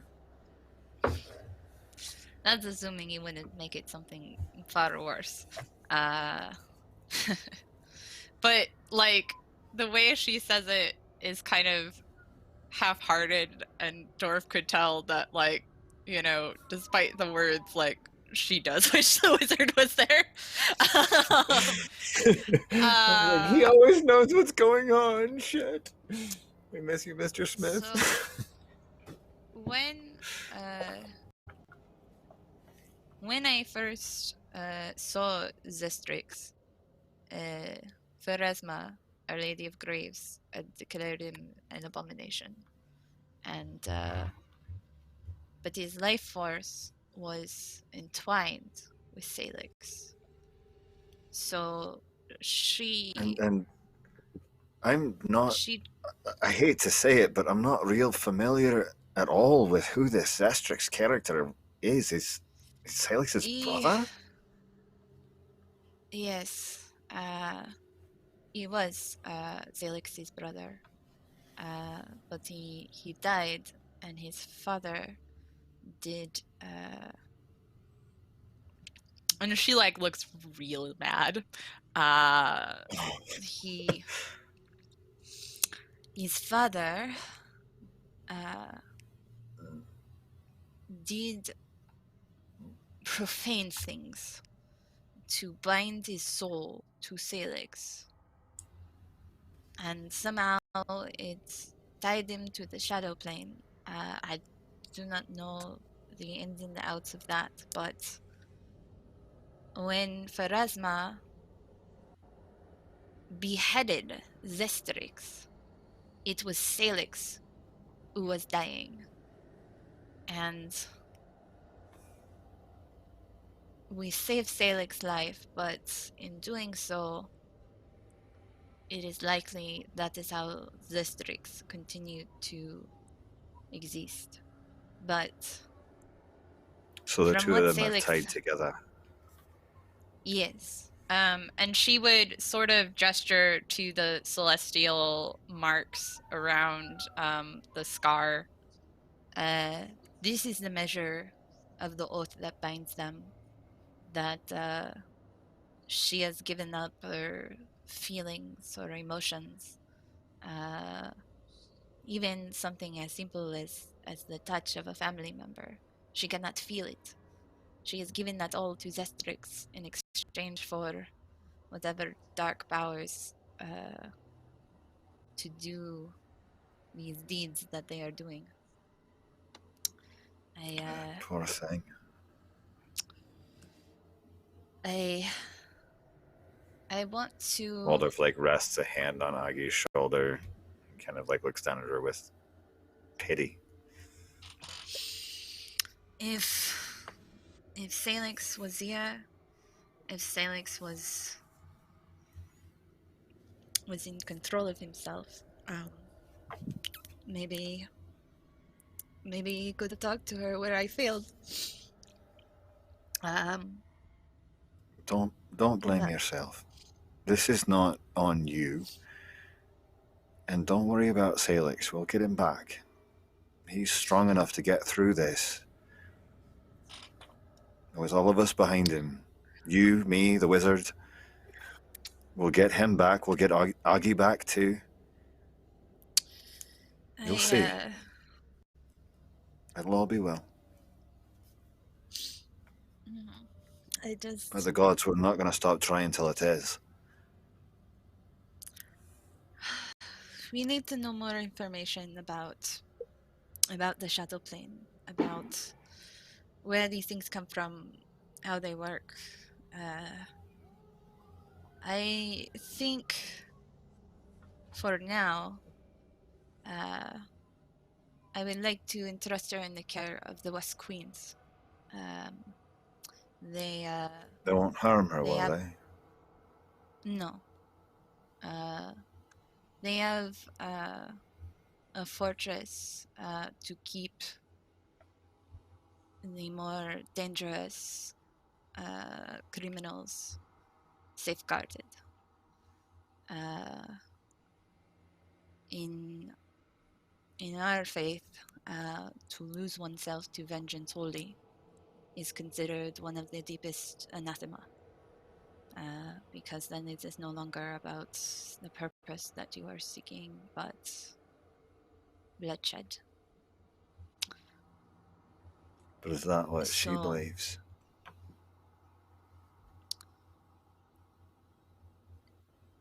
She looked into the eyes of Will. It is not for him anymore. She has become twisted and corrupted by this thing. And she looks like she just wants to reach and claw at the black mark, but holds herself back.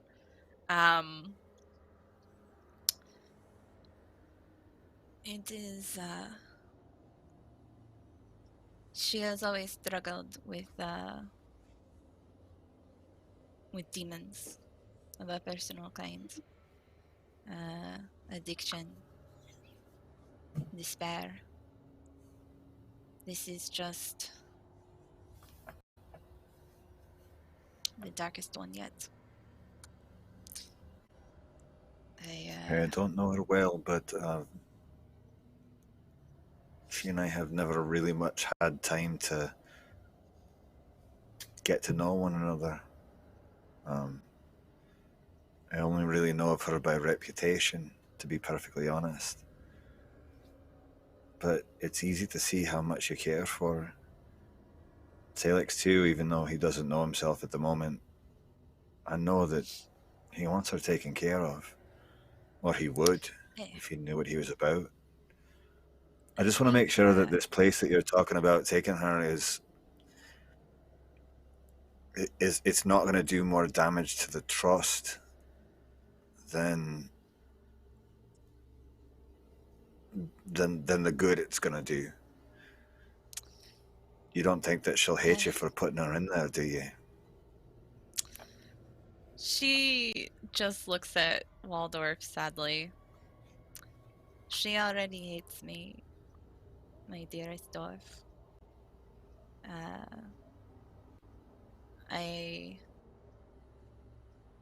But that's not who she was before the fall of Kovlar. I mean, no. You were close. But I know we've been gone for a long time, but I refuse to believe that love is gone completely. Especially considering what she's up against. I know that, again, what I was doing when I was testing her while we were talking to her, I was testing the depths of her resolve and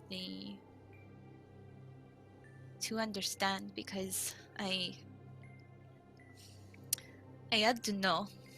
I had to know and understand for myself how much of my daughter had been taken. This woman she wears her face. She speaks with her voice. But she is not my daughter. Not as she was. But I do love her. Well, then I say, by the gods, we go and get her back. What I am saying, Dorf, is that I am willing to pay the price of having her hate me for the rest of her life. As long as she has the rest of her life, free of that shadow creature.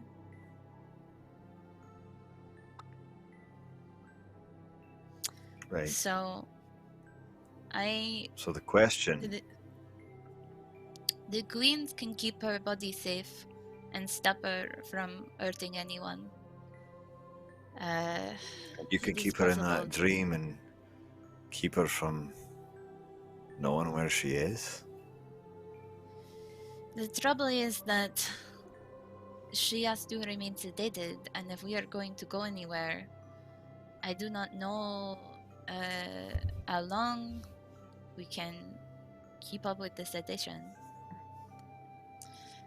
We need a more permanent solution, especially as, again, I think the wizard can research and Sailix can get more of his mind back, more of that clarity to maybe reach out to where I was unable.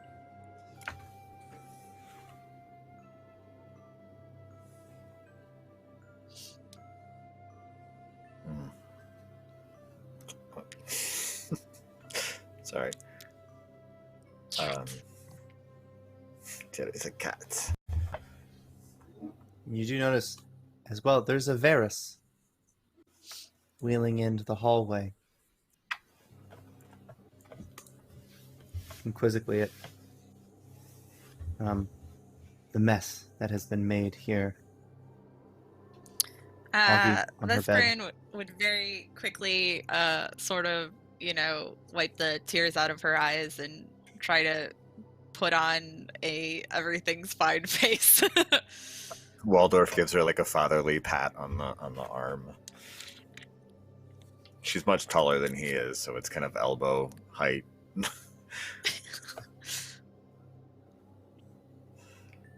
will be all right, girl. Don't you worry. All will be well.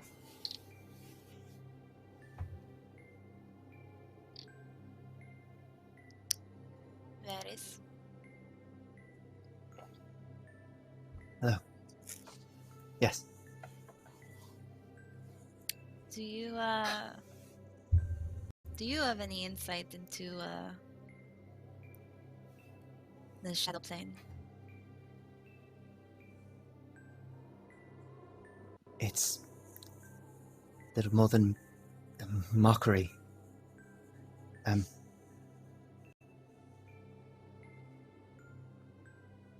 She's alive. Yes? I think so. Oh,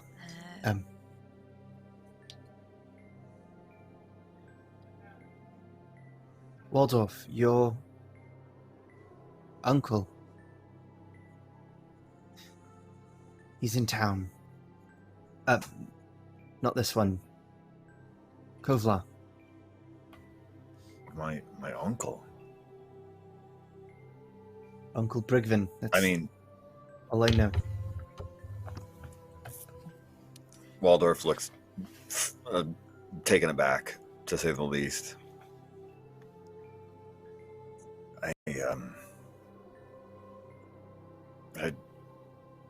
How? What? How?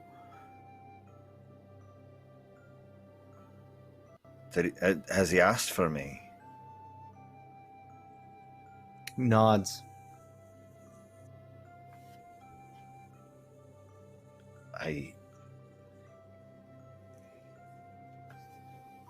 Waldorf strokes, does the big beard stroke, and then the hand over the bald head, or I guess not quite bald anymore.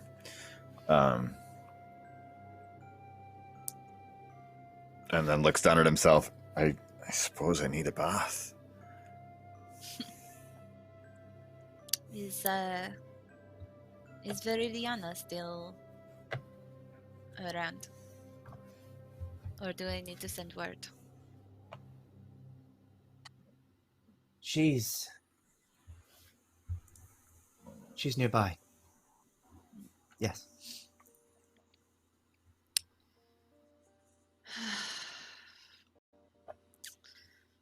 We need time when it is a resource that we continue to be in short supply of. There are too many things that continue to move too quickly.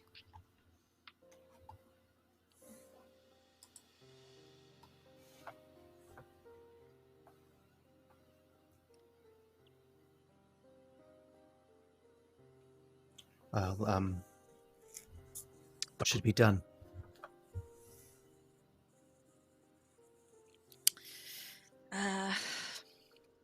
I would like to entrust her under order with my daughter.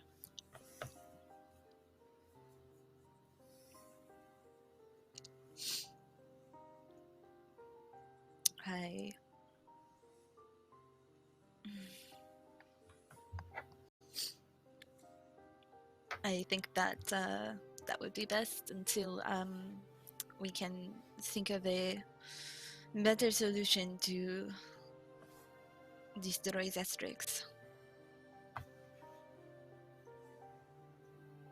Yes. Of course. Varys is bitter. The mention of his name. He'll immediately arrange for just that.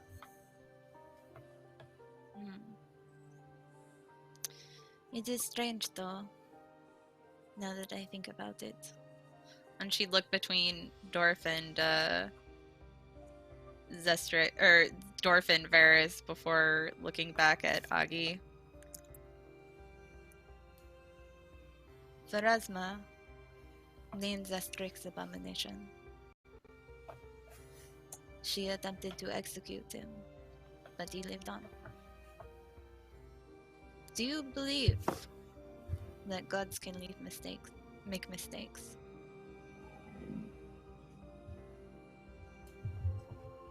Well, if they couldn't, there wouldn't need to be more than one, would there? What I am wondering is Pharasma, who sees all of the threads of fate and the ways that they weave together into the grand tapestry of our destiny. She has given me this gift of not being able to die. And I am an assassin. So I wonder, Are you sure it's a gift, love?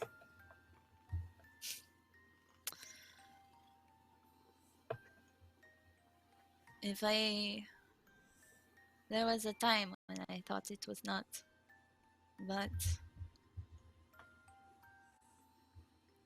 I am coming to realize that I can take as many lifetimes as I need to protect the ones I love. I can carry out the last wishes of those who have died. And for as long as I am alive, all of those who've fallen, their thoughts and memories, their dreams, are carried on with me. So in that way, I do believe it is a gift. But it would be quite cruel if Zestrix was left alive so that I would be asked to kill my daughter.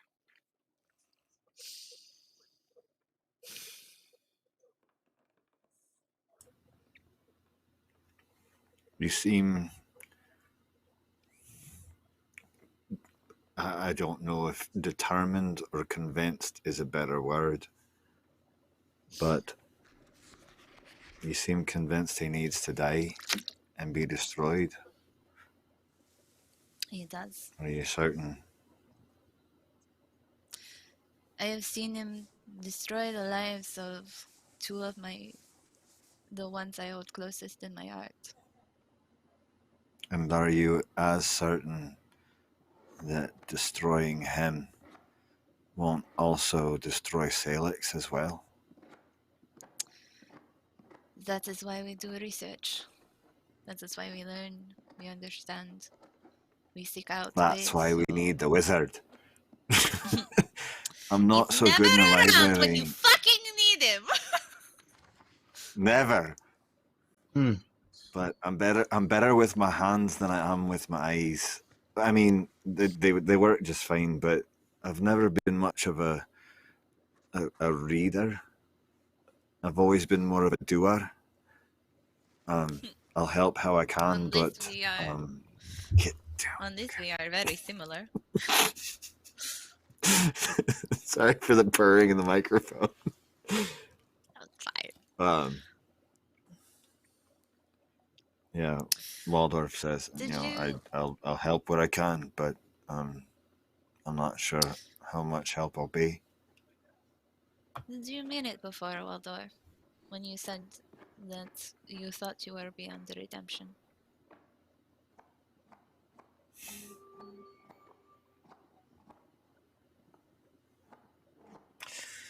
He takes a very long pause and gets the 1,000-yard stare.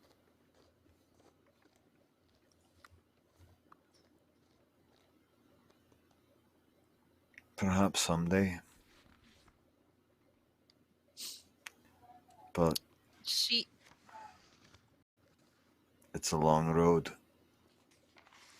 And I meant what I said about the memories and the dreams, nightmares, crushing you like an avalanche. They rot.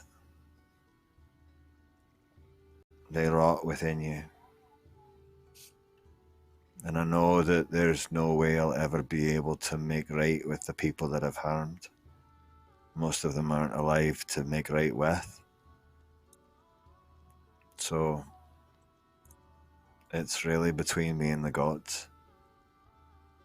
You know, they say that to forgive someone is a divine act. And I can only hope that to forgive yourself is as well.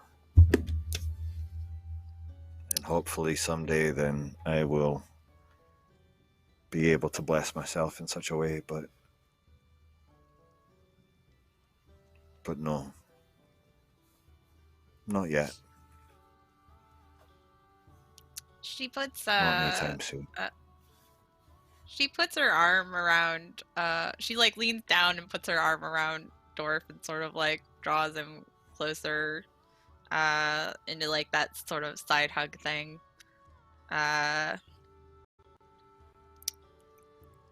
Listen, Dorf. You are alive for the purposes of doing the best you can for all those you care for. And if you can live a life where at the end, when you reflect upon everything you have done, and you see that there is far more good, that there have been far more people that you have inspired, that you have brought hope to, that you have forged with these hands something good, something lasting, something strong, then I think all of it would have been worth it. And the pain is what makes us stronger. I hope so. I do. And I'll see I've got a lot of red in my ledger that I need to make up for. But immediately speaking, I've got an uncle, apparently. Yeah! That I have to go and face. And Vesperin, I don't know if I can. I'll go with you. I mean, Families love me. He gets like, oh shit kind of face. He's like, I don't know if that's such a good. It's my mother's brother.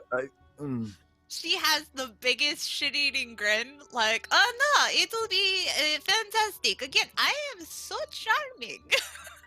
Can we bring the good whiskey this time?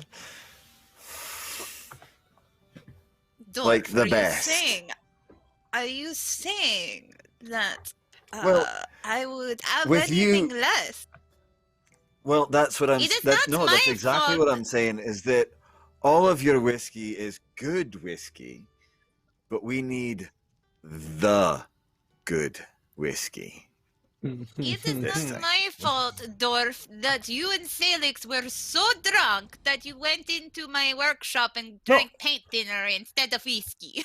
You have the most impeccable taste. You do. Everyone knows. And honestly, I don't remember the paint thinner, but that makes the chicken make a lot more sense now that you bring it up. Made with that. If you clear the room, you'll see some elves move in. They know what they have to do. They've done it before. They're exceptionally good at it. Aghi, even had she been conscious for this, would have no way really to escape.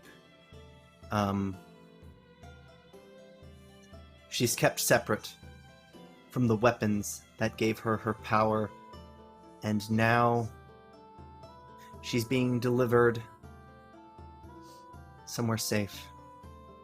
Carefully now. Her physical form. It's Waldorf and the Vesperin head to the basement of this fine citadel, and eventually to Sagarak. I want to take it over somewhere else. Somewhere dark.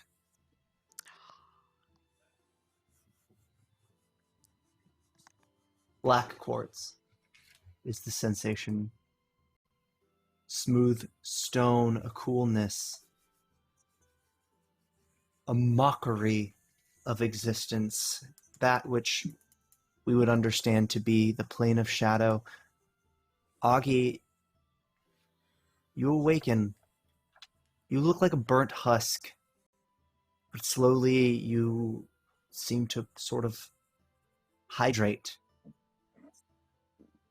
into a dampened version of yourself. You feel like you've died and been brought back, not to life, but to a consciousness here. Zestrix is here with you. The world feels upside down. You have to let your vision adjust.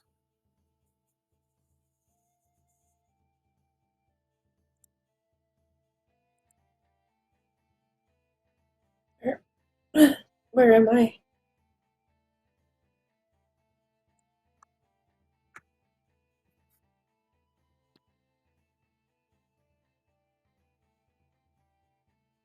think you're muted.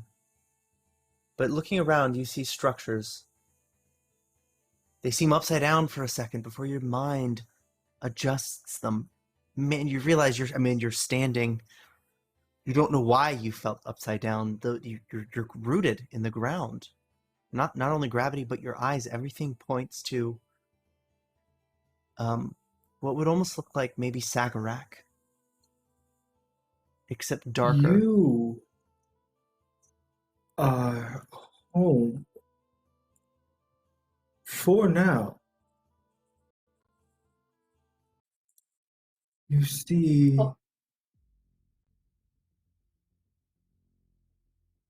I'm home. I tried to warn them, my Empress. I did.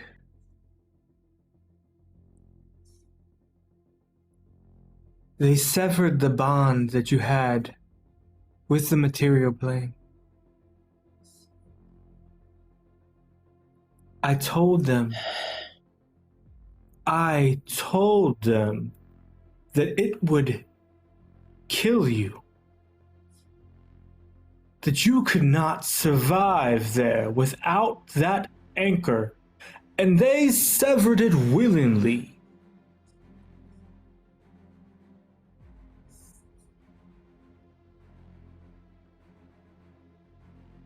Falling to the Aghi, sky You're like right a about missile, her.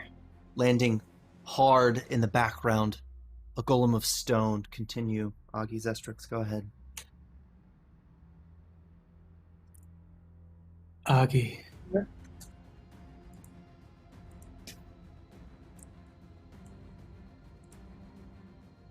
This is going to be hard to understand. The deal we made, your soul bound to mine. That's how you existed right now. Your mother, Vesperin, the Sea Elf, has killed you. And you exist only because I have shared my life force with you. Because I love you unconditionally, without malice. He brushes the side of her cheek. If you wish to leave me right now, you may go. I do not hold you here. I will dissolve this curse. And you may flourish elsewhere. Become a dawn flower once again. And then he'll grab her hand before she has a chance to respond. But know that we do this for Will. He's so close now. Vengeance is at hand, my love.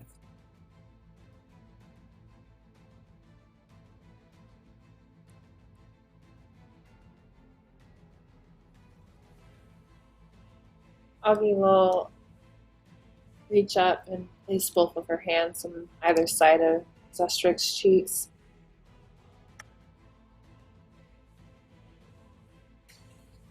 They killed me. I almost believed what she was saying. You're the only one that's never lied to me.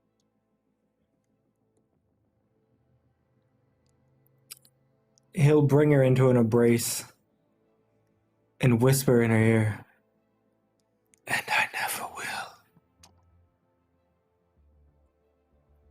Now, Aghi, my empress, now that they have decided their path, we must decide ours. Again, I want you to know, this is the moment, right now, where you tell me if you want to go, and you can travel the shadow plane and build a life for yourself elsewhere. But if you want to stay fast to our course, if you want to complete what we started, right now, I need an answer. Just a simple yes or no.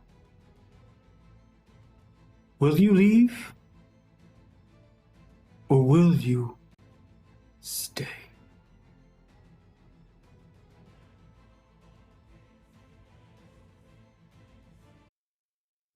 I'm staying.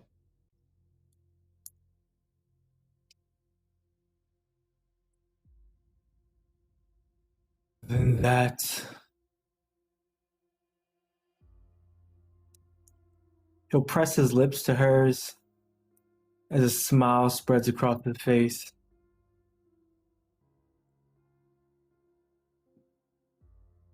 That will bring about the next one. Before you were stolen from me, in the middle of our dance, I told you of the 7 queens of the Shadow Realm. The 7 queens asunder. But one queen will rise amongst the rest. One queen will become an empress to the shadow itself. Aghi Lavendil, will you accept that mantle to strive and become an empress over 6 queens over?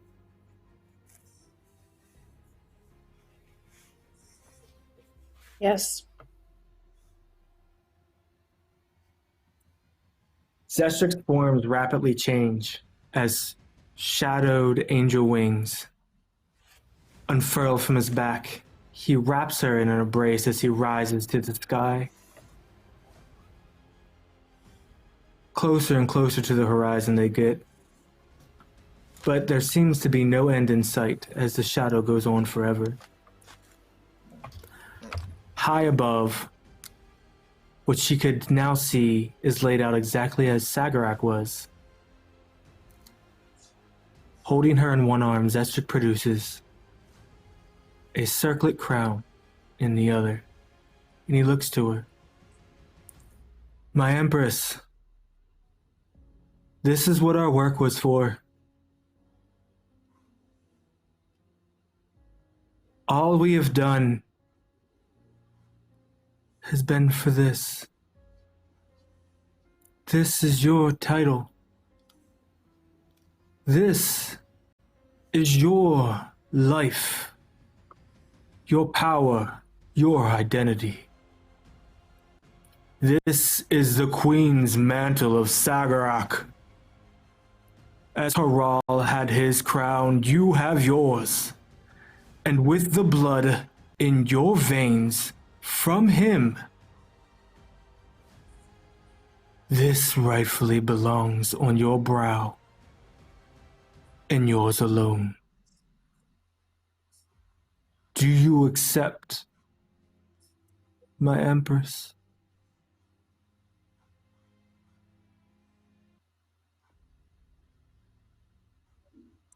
Yes. He'll place the crown gingerly on her head as thorns lock between her skin and the crown, bidding it not move. Black blood dribbles down her face. As he looks to her,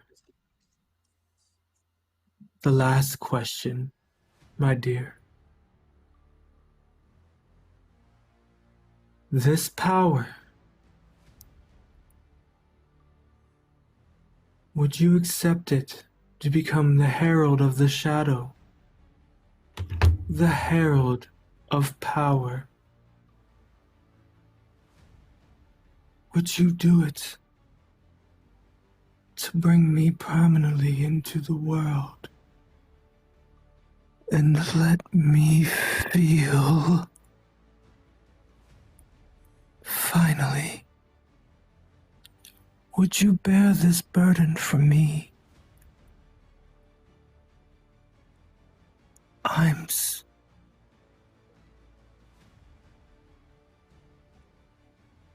Aghi Lavendil, will you become the herald of darkness?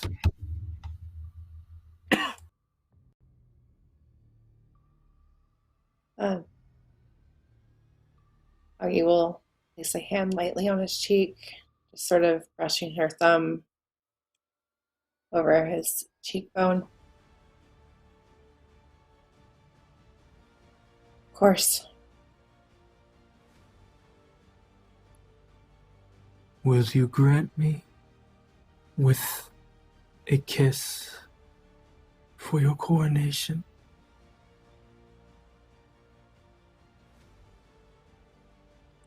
She just gives a little smile and leans in. Zestrix kisses her fully and hard. And as the shadow of his wings flow into the crown around her head, below them, in the city of shadowed Sagarak, knees can be heard hitting the floor. And if she were to look down, thousands could be seen standing in supplication to the new queen of Shadow Sagarak.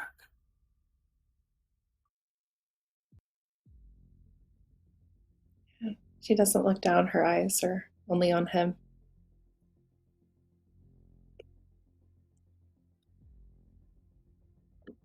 You're muted, Ian. She's headed somewhere, and we'll find out where in a moment, but through the sky, towards something, a large structure. You had servants, several of them, in tow, but it doesn't matter. There are too many players here to really count, or take note, or find names. Aghi, you've led a charge, but this is momentum for something you probably couldn't understand right now. But not all of what you see is intended to make sense. There's a lot at play. This place looks like Sagarak, but it has a lot of notable differences. Temple Tower, the natural formation in the northeastern corner of the underground city, is toppled over. For one, it's caused a sort of natural hill that goes across the main road of the underground city and would fall. There are some bits as far as Din's Drop, which even then looks like a mockery of what you would see in Sagarak from the material plane. But Dinsdrop is where the Vesperin and Waldorf would stop first. It's quite close to the Jewel Gate entrance, the portal you would take to get to Sagarak. Ask, what are you two talking about on the walk over? I mean, again, I imagine like Vesperin's just kind of catching him up on the stuff that, you know, she was doing to, you know, work with the dwarves to help You've been them away a long rebuild time. everything. Yeah, like it's been almost 2 years or whatever. So, you know, in particular with the drop, she's sort of set up because all the wraiths left and there's still terrible things there that need to be fought so Kovlar can be kept safe. She established a sort of Night's Watch thing where basically prisoners can work off their sentences as a part of this abyssal guard, fighting incursions and the creatures in the dark. Yeah, so on the way there though, like as she's like approaching Sagarak, she'd also just kind of conclude with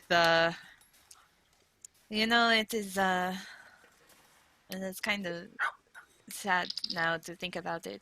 I had actually set up all of the paperwork, so if Aghi was to return to us, she would legally have her birthright, because she was one of Aral's descendants. But I don't know what can be done for now, Waldorf. It does need stewardship, though. Aye, it does.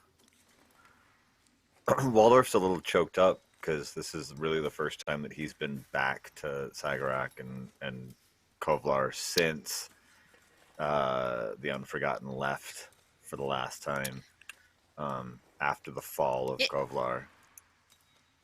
It has been cleaned up. And also, Vesperin would have also pointed out the mansion where the ghoul lived. Or was he a Barghast? I don't remember what it was. It's a Barghast. Yeah, Crestwatch. Yeah. Yeah, like she would explain that she has bought it and made that the base of operations for, you know, the trade stuff she's been doing and everything there. And you know, You have the most spa. wonderfully morbid sense of irony of anyone I've ever met in my entire life. Listen, you say these things, but you should really try the mineral baths. They are very relaxing. Excellent for your I'll voice. have to keep that in mind. Waldorf is very amused by this for sure. He is very distracted. He is very like nervous about seeing this uncle. So he's only like half listening to everything that. Waldorf goes into an extended family tree explanation as to which uncle this is on his mother's side and X number of times removed. And dwarves have massive, huge families. Ian has given me absolutely no information, so I don't actually know which uncle this is, but Waldorf would know. Yeah. Oh, yeah. Ian, do you want to give me a little background here? Yeah, it's kind of interesting. The family tree thing is correct, and you don't have to go back very many generations to reach ancient dwarven lineage because they live longer. It's not to the extent of elves, but there's also very many ways that you can be related to somebody. Marriages, and when you look at the quest for Sky, the journey the dwarves took thousands of years ago to reach the sky, which was once upon a time thought to be a myth. They didn't know that the sky existed, as a matter of fact. So as a result, you didn't have a lot of world travelers. Family trees were kept pretty tight. And it sort of leads into the theory that dwarves are closely related in a way that other humanoid races really aren't. Yet it doesn't explain why when you see a dwarf you're related to, you know you're basically a sibling. And that's the instinct you get. When you see Brigvin, your uncle is working an armory right outside Din's Drop. It was assembled to arm these prisoners turned guards. He's working the front counter of this open establishment in the middle of Sagarak, now a ghost town, a ghost metropolis. He looks a lot like you. Now, question. Is Waldorf still technically the leader of the Anvilers Guild? You don't know. Do I still have the ring? You do.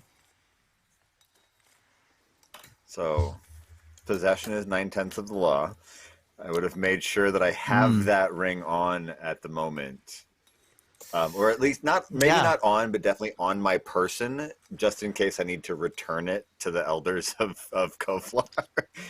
As a note, so maybe not wearing it prominently, but definitely have that on me. And Vespern is carrying a very fine bottle of whiskey that, may or may not smell like it came from somewhere else where, it was procured rather than purchased. It'd be a big kind of, maybe a little too enthusiastic of a greeting when I see Brigvin. Uncle! Uncle! It's good to see you. Waldorf! Always great to see a fellow Stride up and Skysteel. give like a big, handshake, hug, kind of like the real hearty kind of dwarven greeting. Yep. Counter partition on hinges to allow for sort of a counter space between the armory and potential customers. Very few of them, by the way, but he'll punt the thing right open to give you a firm hug. In dwarven culture, it's quite obvious that a hug is actually a silent competition, heartily accepted between dwarves. And you get the feeling maybe he really is that old, or he let you win. You haven't seen him in years, though. How have you been now, Skysteel? Sort of examining you. Oh, that is a very, very large answer. I'll just say that I've been well, and I wasn't for quite a while, but things are definitely looking better now. How about you? I haven't seen you in, 10, 12 years now. How's the mom and them? Oh, where are my manners? Uncle Brigvin, this is Erin, the Vesperin, one of my current adventuring travel companions. She has saved my life more times than I can count at this point in time. One of the finest merchants I've ever met in my life. Independent business entrepreneur. Hey. Well. Hey. And Waldorf blushes, visibly, his ears turn bright red. And she's a good one to know if you need anything at all. She's the one to go to. How long have you been? How long have you been in Sagarak? So he, after the hug, he's opted to shake your hand before moving to shake the Vesperins. Do me a favor and make a reflex save while he's doing this, Waldorf. Not the Vesperin. Oh, I was gonna say me or Vesperin. No, just Skysteel. Yeah. Did it do? 32 could be better. Yeah. Indeed it could. He's quite capable. You don't remember. Brigvin is actually a force to be reckoned with. He taught you everything you knew before you took matters into your own hands for smithing. He has a very dedicated, steady, and focused hand. It's made him quite nimble. And between the handshakes, you notice he's removed your Forge Master's ring to introduce himself to the Vesperin. Brigvin Skysteel, Forge Master of Kovlar. Wait, he stole it from me? Yeah, he slipped it off your hand. Oh, I don't think I was wearing it. I think I had it like in a pocket someplace. But all right, Really? yeah, let's do it. All right. So she's just kind of like is like there's a split second where she's taken aback, like, but it's just like the barest of seconds, and you know she kind of looks at Dorf to gauge his reaction before just it is I would just the honor is mine. I would kind of make eye contact with Vesperin and be like, "Can you get that back for me?"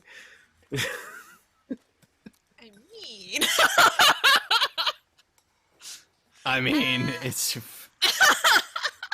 that's your wheelhouse. Just kind of like shake his head, like, this is just Uncle Brigvin, you know, like pointed his finger and be like, can you get that back? That'd be great, thanks. So I imagine that, you know, she would pause and like sort of feel the ring and just kind of like look at him and be like, I believe that that was in the possession of young Dorf.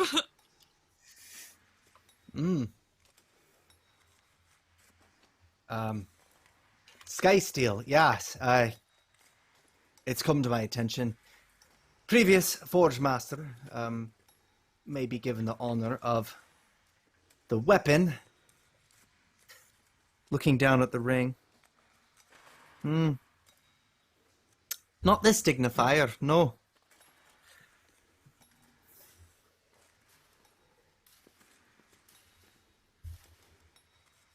Just gonna sort of examine Waldorf. Waldorf looks insulted. Like, just flat out, oh, so it's going to be like that, is it? Well, I was bringing it back just so that I could return it to those to which it rightfully belongs. But if you're going to make that kind of a mess out of things, then I suppose we could have words if you deem it necessary. And he like plants his feet and gives him a cold and level stare. And he just holds out a hand for the ring.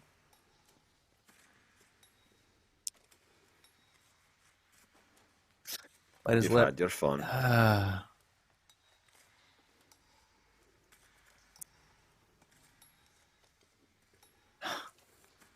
Slip it off. You're nigh on 40, lad. You could keep it. It's not a tool in my trade. Forge Master here. If you like traveling with it, so be it. You'll sort of look off to You Din's see, drop. Uncle, there are some things in this life that are out of our control. And there are things in this great grand world that are more important than a ring being returned. But now that I'm here, and now that I've got the time, and the attention, and the blood in my body, then I'll give it back to those that it belongs to. Because no, I've got no interest in Kovlar. I've got no place here. My home and everything I knew were destroyed, and I am moving on. And if it's your place to take up that mantle, then you'll have to speak to the rest of the elders of the city. But until that happens, and until such time as that has come to pass, it is still mine to wear. So, if you please, I'll have my ring back.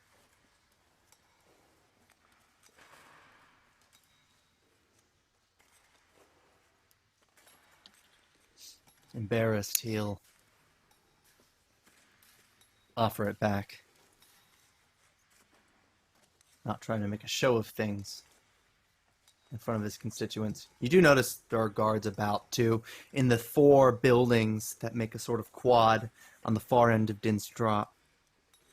A guard sort of assembles. They're going to be making a descent soon, it seems.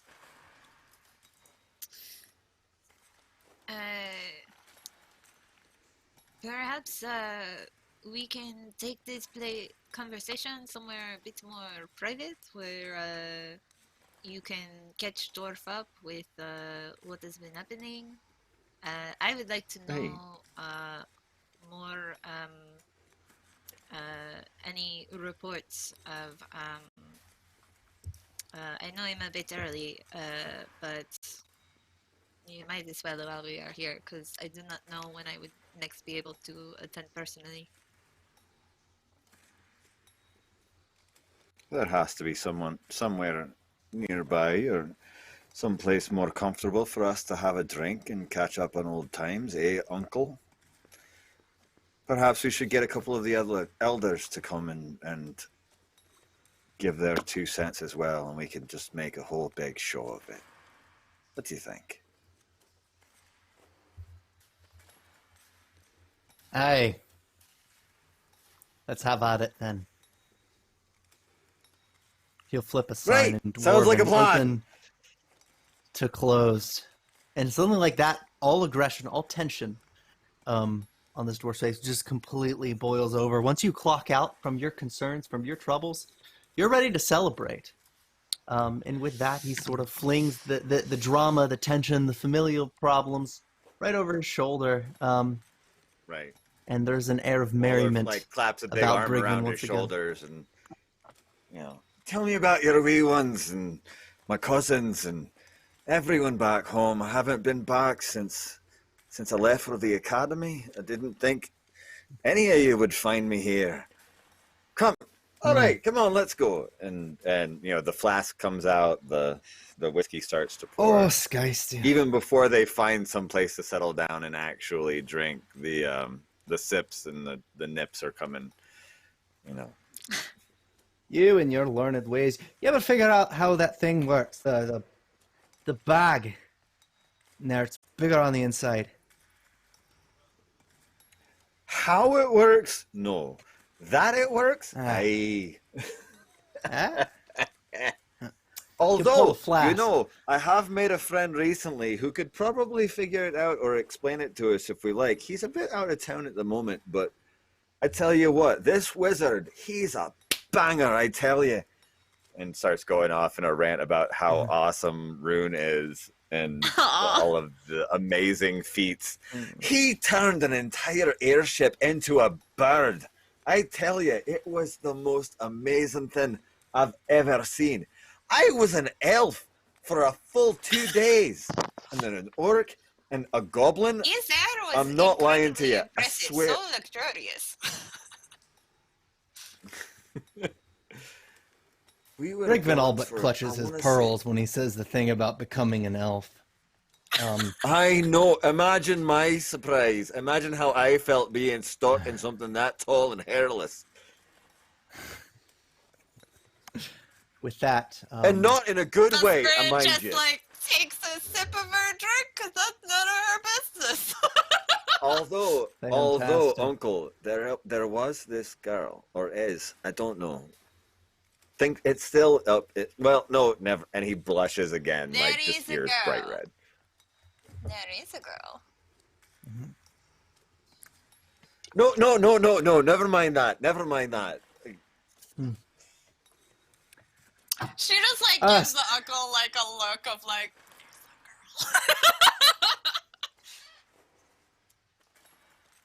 Aye, no matter. I'll learn in time. As long as she's no soup braid. No. Studies you again, How's my mom? quizzically. Aye, she's... Well, she's worried sick. Is she still well? Or sick. Aye. I've got to get home. Looking around in the cavern. And he kind of stares at the ground as he walks. After he says that, he's clearly wrestling with the shame of the things that he knows that he's done, and he's trying not to let on. I need to get home. Soon. Quite soon. And then he just gets quiet. Brigham will sort of look at the Vesper and trying to visually catch up on what's happened. Skysteel is thinking about his mother. Vesper, and I think you mirror that sentiment in the other direction, but I want to take it out. I want to flip, actually, in a way, literally, back to the plane of shadow. This version of Sagarak is overlaid with the other dimension that would be the plane of shadow. In a way, it's a lot like the Upside Down. Things are different in small ways. It exists as a mockery of the material plane. But in that mockery, Zestrix and Aghi make their way towards a central cathedral, something built out of the ruins of the temple tower, where he once made siege, actually, with Aghi to stop some necromancy. Zestrix, what would you say to Aghi at this time as these people fall to their feet in reverence?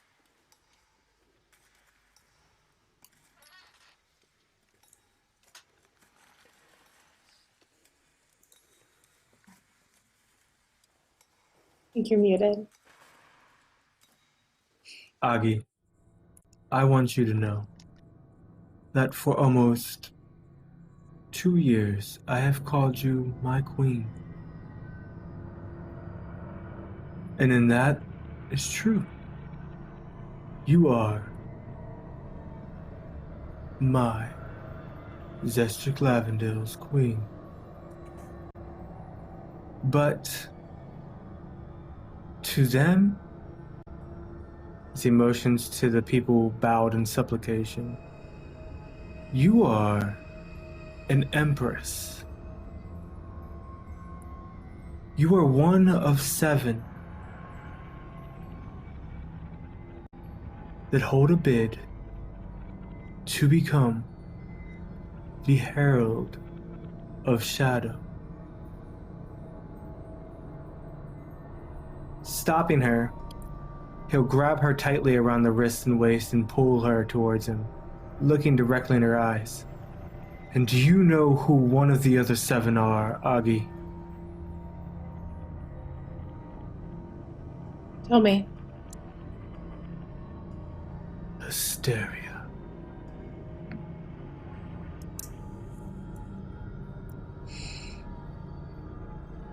And we will destroy her.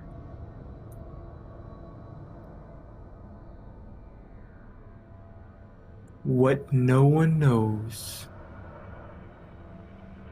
is that the lineage of Haral stood. The lineage of Balgora continued. The crown for the Queen of Sagarak, or Kraska, has continued. And you now have both. As Sagarak fell in the real world, the material plane, it did not fall here. It prospered for 700 years. Where I take you now is where the republic they built now sits. They wait for their queen, their empress, to lead them to glory.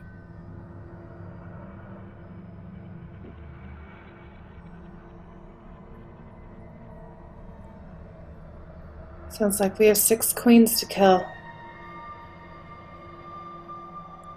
3 Benni already. I don't care.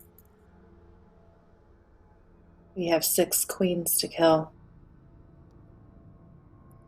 Then 6 queens will die.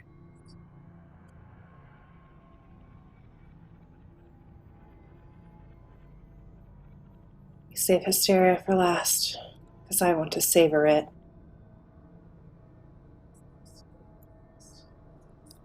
Nothing will make me happier. He'll bend at the waist and motion towards the tower that still stands. They wait. With bated breath, my empress. They wait. For you.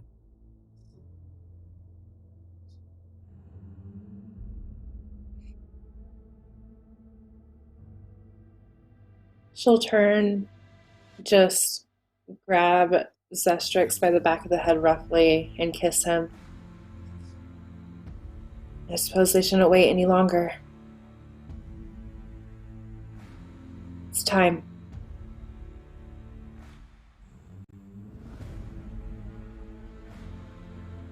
Come, my shadow. And he will make sure he walks 2 steps behind her the whole time. The doors open on their own as she approaches, coming to what she can see of looks like rows upon rows of stacked seating, almost like a coliseum, all looking at a central throne.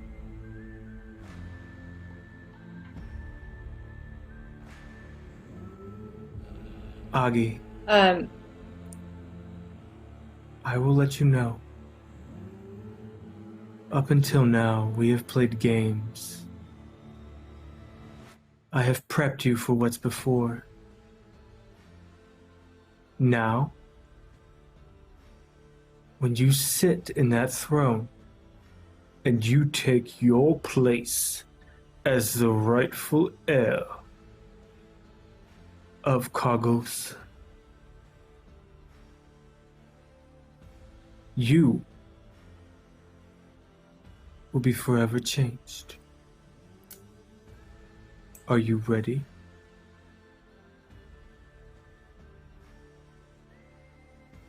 She just strides forward towards that throne, looks down at it for a moment before turning to Zestrix and sitting. Let's begin.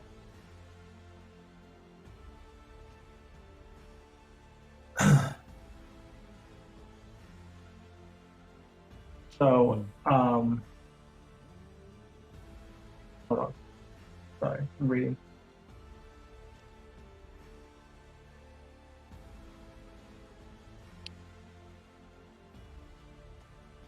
Aghi, you remember the crown. The pale stranger took it before riding off on his nightmare horse. This looks like it. It catches a shadow, inverted. It's lit under. Strangely, direct light would cause it a sheen, darkness, and darkness, the inverse, a shine, a reflection. It looks underlit, but it looks like it alone has a claim to destroy everything that's ever been your enemy. The crown looks like the battlements atop an impossibly large tower. Yet it would fit in your hands. It's sized to you perfectly. Crown of a queen, but a war queen. Jet black. Reflective. You would see yourself in it. That mummy. That pharaoh of darkness. There's smoke about in this room. This room is like a dampened, dark, and eerie reflection of Haral's own throne room. But it's not Haral's throne room, it's your throne room. There are wraiths about. They're different here. Dripping white ectoplasm rather than the dark pigmentation. They float around, waiting for you two to act. Zestrix, what do you do? Zestrix turns to face the amassed crowds with his arms held wide. All who have waited more than 7 centuries. She has returned to us. She who will lead us to glory. She who will be the Empress of Shadow. Bend knee and give favor. And with that, Zestrix will bend his knee in front of Aghi and reach out and place a hand in front of her foot.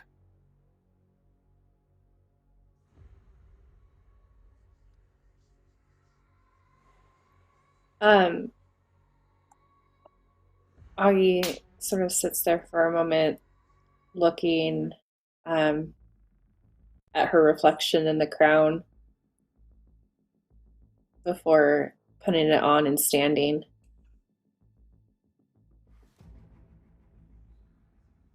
Bring me the 3 that have already bent knee.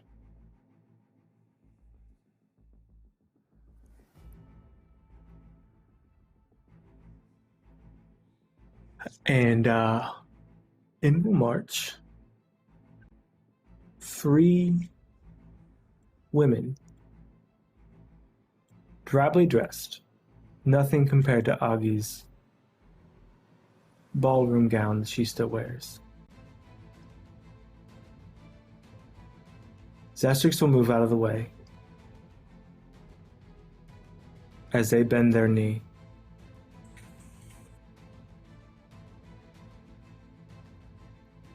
I will add women, the 3 of them. One of them, however, is an umbral dragon.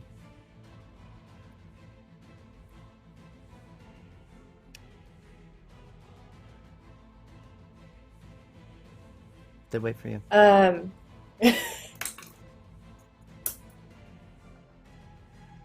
Augie's plan is to behead all of them, so I don't know how hard it's going to be to behead a dragon.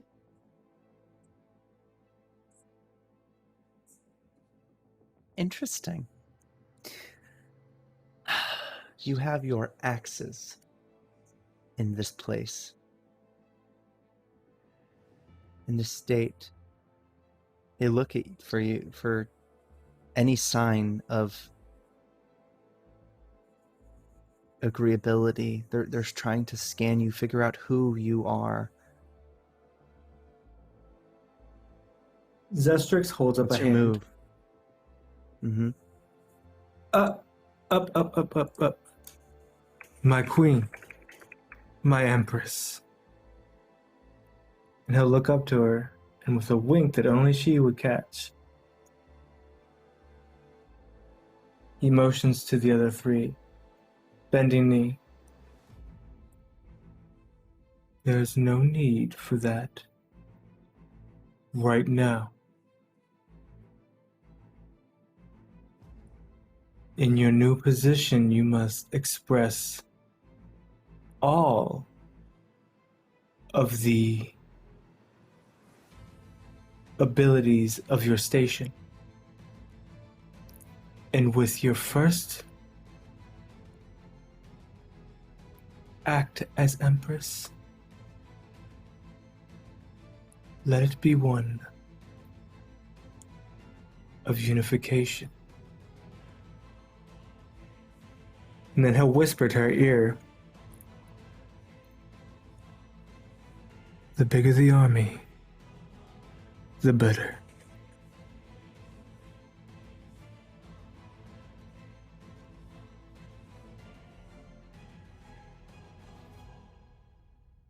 I will have no challengers to this.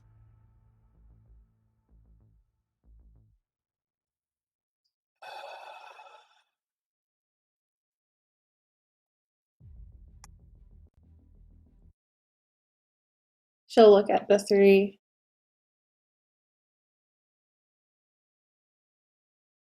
You live right now at my leisure, at my pleasure.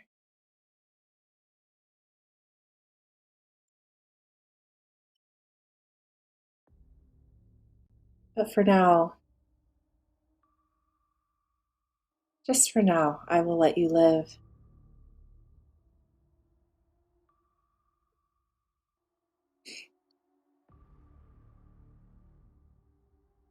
But if I see any of you stand against me, whispers against me, you'll wish you'd never been born. And she will turn around to, is this like basically a mimic of Haral's throne room?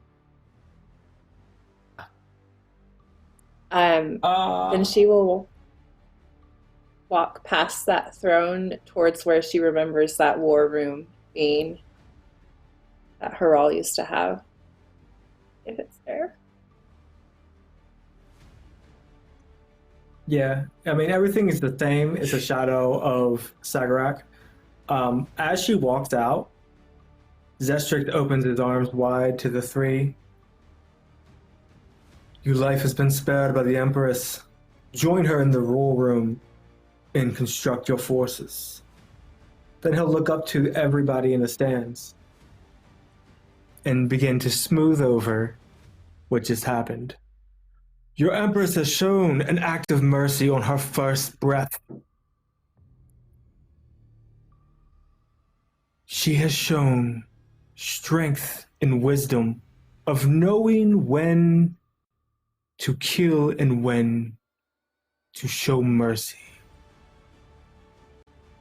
Let us go and tell the other three remaining queens what transpired here today. And if any stand in our way, they will fall. There is only one herald to Zon-Kathan, and it is Aghi Lavendil. And with that, bow. Shh.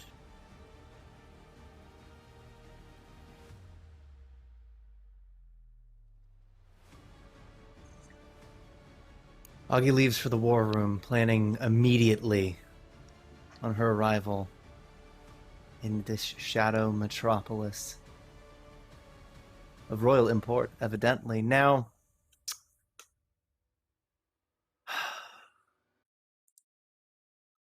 Waldorf. I think the rest of the day was a bit of a catching up in Kovlar, realizing what's happened politically and between the various factions in the city. Things stabilized, which is expected. Yeah. Vesperin, by the end of this, where would you retire for the night, do you think? What is your plan throughout the rest of the day? She would probably go to sleep either in Crestwatch or where like Varys has set up shop. Or just, you know, like if Dorf wants to do something specific, like, you know, she wouldn't leave him all by himself. Yeah. Number of locations. Luckily, Jewelgate and Crestwatch are a very short walk from one another, and it's actually a nice path, believe it or not, to get to one from the other, which is, you know, by design. Theoretically, it could be a cute endeavor once Sagarak can become something. But by the end of the day, I think from what it sounds like, Waldorf wants to be alone for a bit in this place underground. Dorf, where do you go when this is all said and done?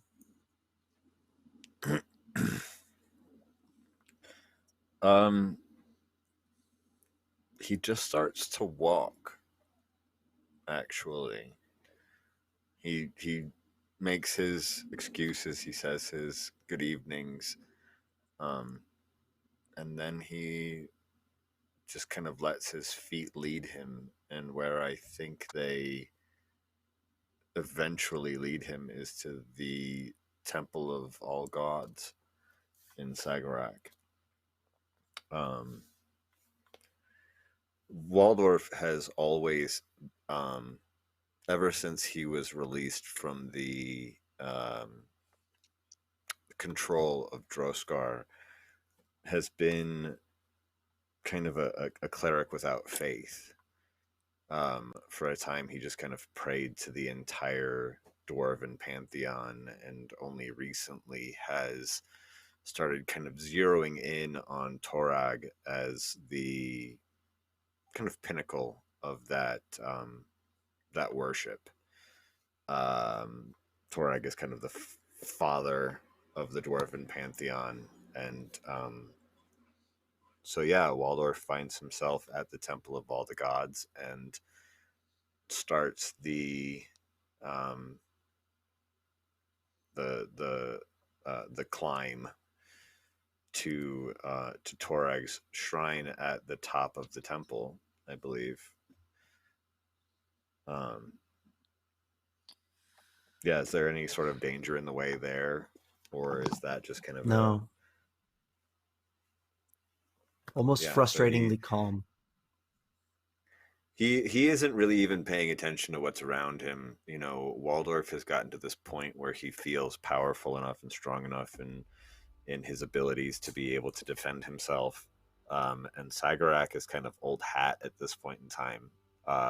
We've defeated Shumerix. We've defeated everything that's been thrown at us in Sagarak, including literal waves of undead. And the stillness and the quiet of Sagarak is,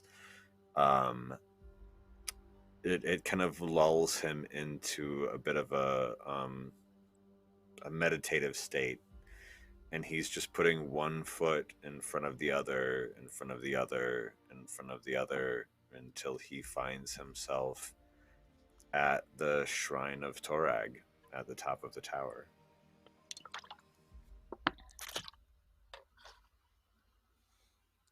It's cold and it's quiet, but there's an open door and a small glowing podium just beside a kitchen. Temples do so many things. In Sagarak, once upon a time, you'd have a temple that's a tavern.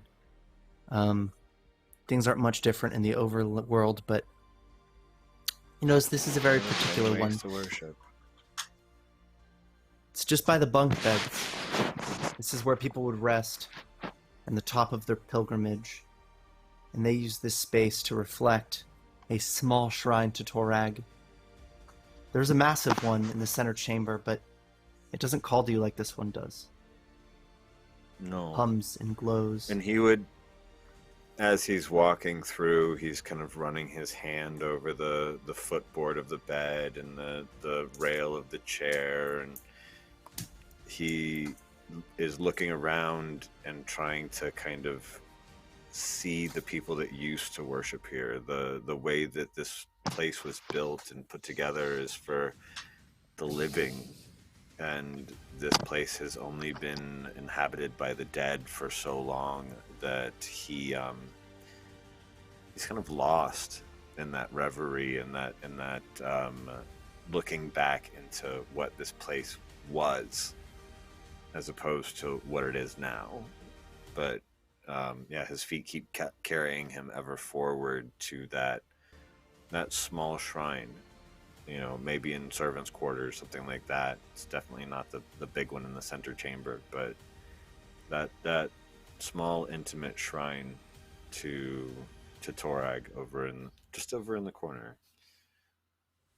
And he finds it and he kneels. He takes his hammer out and he lays it on the ground in front of him. And he bows his head. And he waits. Runes. Dwarven symbolism. It's honorable to etch things.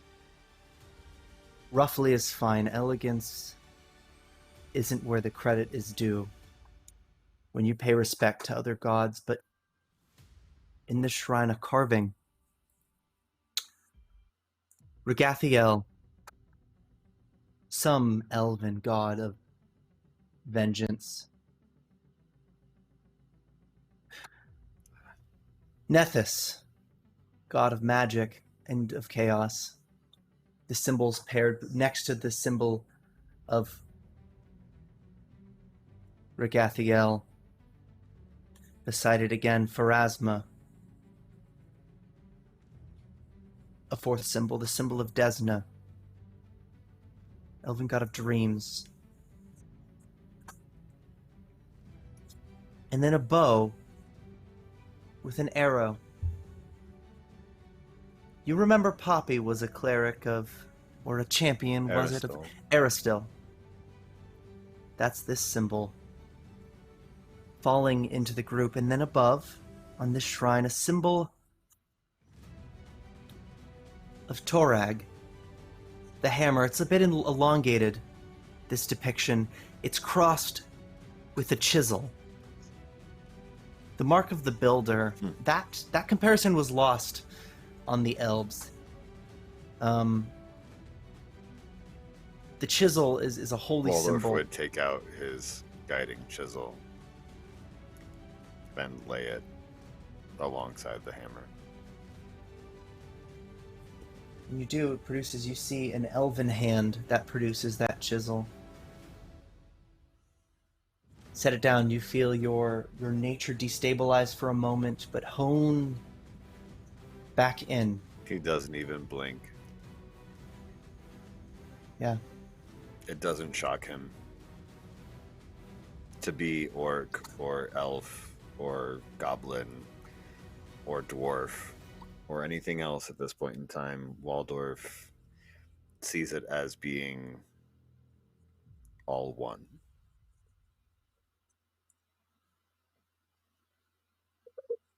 And with that oneness, you see the gods, but only the gods of those who you protect, who they worship. Desna, Pharasma, Calistria, Nethys, Aristil, Regathiel, and then Torag, Findalid, Laudra, the elven god of building, of creation, is paired beside Torag. Looking in the mirror, you see that volatility along your cheeks. You can be what you need to be, but it's quite clear now that Torag has decided you are the protector of the unforgotten. And that's where we're going to end off tonight, folks. Whew. All right. So.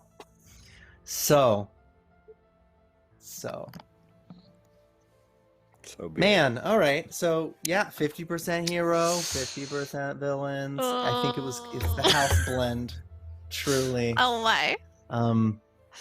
Smith's gonna be so mad.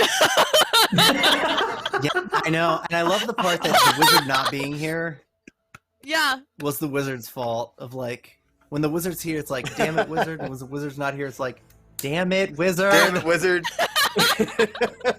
So the wish you were here to take the about blame. it Read your is- book smarts, dude. the really good part about it is it's more Sailix's fault at that point that he's not there because he was like, I don't want to be here anymore. These people are fucking crazy. Let's go home.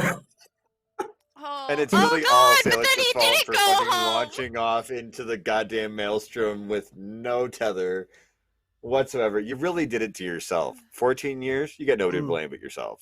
Oh man. Yeah. I can He's just blame like- anybody for anything. Meanwhile, 'Cause he's I'm just like, I'm insane. just trying to do my best, guys, and like everything's still fucked up, but whatever, this is fine. We're gonna figure it out. This is fine. This is fine. Everything's not fine. boring. Oh my God. Ugh. Absolutely fantastic. But like, why don't we do our outros? Talk about how we feel and what. Actually, no. Let's take this time. What if we had a hypothetical situation? If your character, and I'm not talking about Zestrix, could say something to Aghi as a goodbye, as a last goodbye, what would they say? But let's do this as part of outros, of course. Starting with Daniel. Oh man, you put me in a spot. I don't even get time to think. Yeah. All right. Okay. Slick back my hair.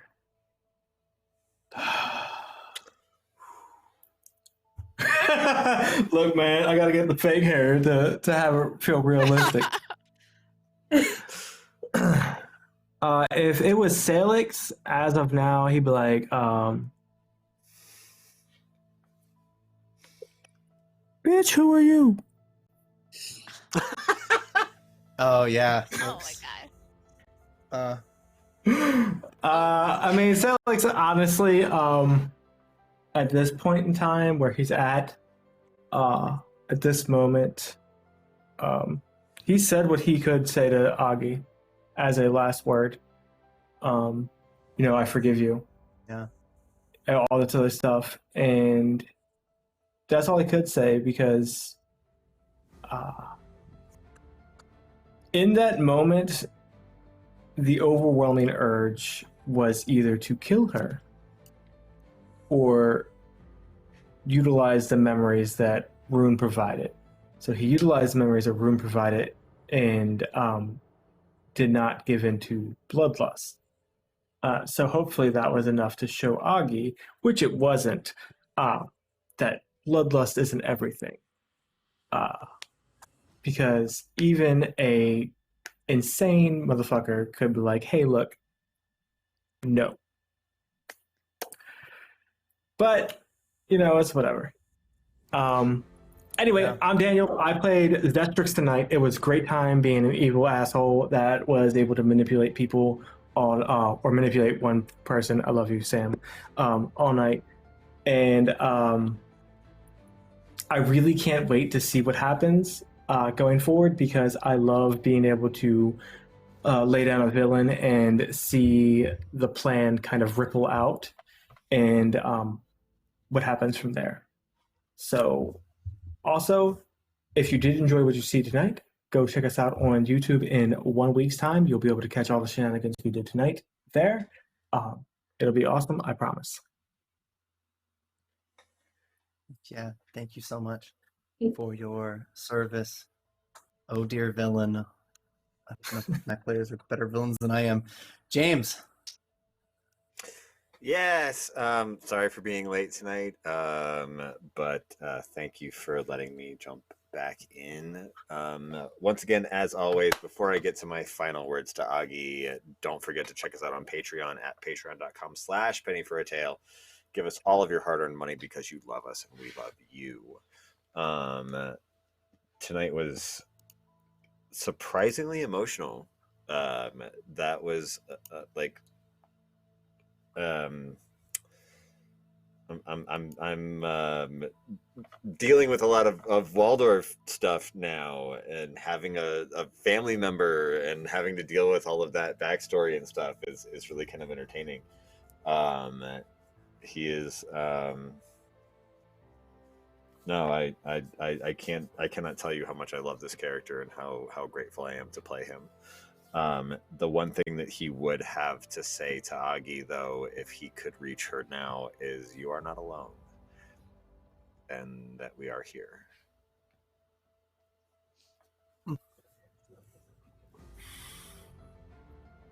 Oh man, that hurts. The pain. Dang, okay. Sorry for doing this to you, Sam, but Jen. I know, I hate this so Oh much. man. No, we're keeping it going. I love So you. hi. I'm Jen. I played the Vesperin / Aaron tonight. And I did so shaking off a fever. So I'm gonna be very short because I'm feeling achy and gross again. But basically she would kind of reiterate the last thing she said before, which is basically you know, if you hating me for the rest of your life is the price that I have to pay to see that it is a life that is free, then that is a price I would gladly pay. Because I love you. And you can check out my stuff on the internet as at Savage Sparrow. SavageSparrow.com is my awesome website for nerdy apparel and accessories. Also, Necrobiotic is the RPG that we all launched. It is live and it's really cool, and you should go see it. And I'm tired, so I'm gonna get off the call now and go to bed. Good night, everybody. I'm sorry. Oh no, you're fine. Oh man. And just as a side note, I'm gonna rep all of the art in this frame, save for like that literally the background of this image is art that she did. It's fantastic. I mean, and then like all of the player art, of course, which is absolutely chef's I kiss. love my Waldorf so much. I cannot tell Yeah. you how much I love my Waldorf. See, now you know. Once you have character art, you're harder to kill. Oh god. You're harder to kill. So what you're saying is character art You're not equals immortal. plot armor. No, a little not at bit. all. I don't know. So Look, like my thing is like why? Yeah, Look, I don't kill characters. I kill who characters used to be. Sailix You don't kill has had characters, you like just kill our 7 souls. iterations. 7 iterations Sailix had, and he has died 5 times. 5, count them, 5 times. So no, you are not safe just because you have art. No.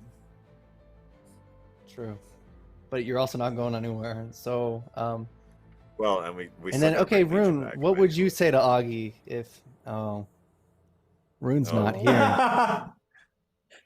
Oh, just kidding. I'm just like, oh man, I can't wait for the wizard to find out just everything that the wizard did. Okay. Last but not least, Aghi, Sam, what are your thoughts? Oh. My thoughts are check us out on Tuesday and Thursday with Fable Forge for our D&D 5e campaign. And then on Friday we'll be back with Friday Night Frights with Staffin running Call of Cthulhu. Currently we're in between seasons on Weave the Tale, so make sure you follow us on Discord and on Twitter for those casting call updates, because it is going to be an awesome next season. I am super excited about it. So what young Aghi would say to her parents if she had a moment of clarity. I feel like in her final breath, after realizing what she's done, she'd just like look up at Sailix and Vespa. Those tears streaming down her. She just bury me next to Will.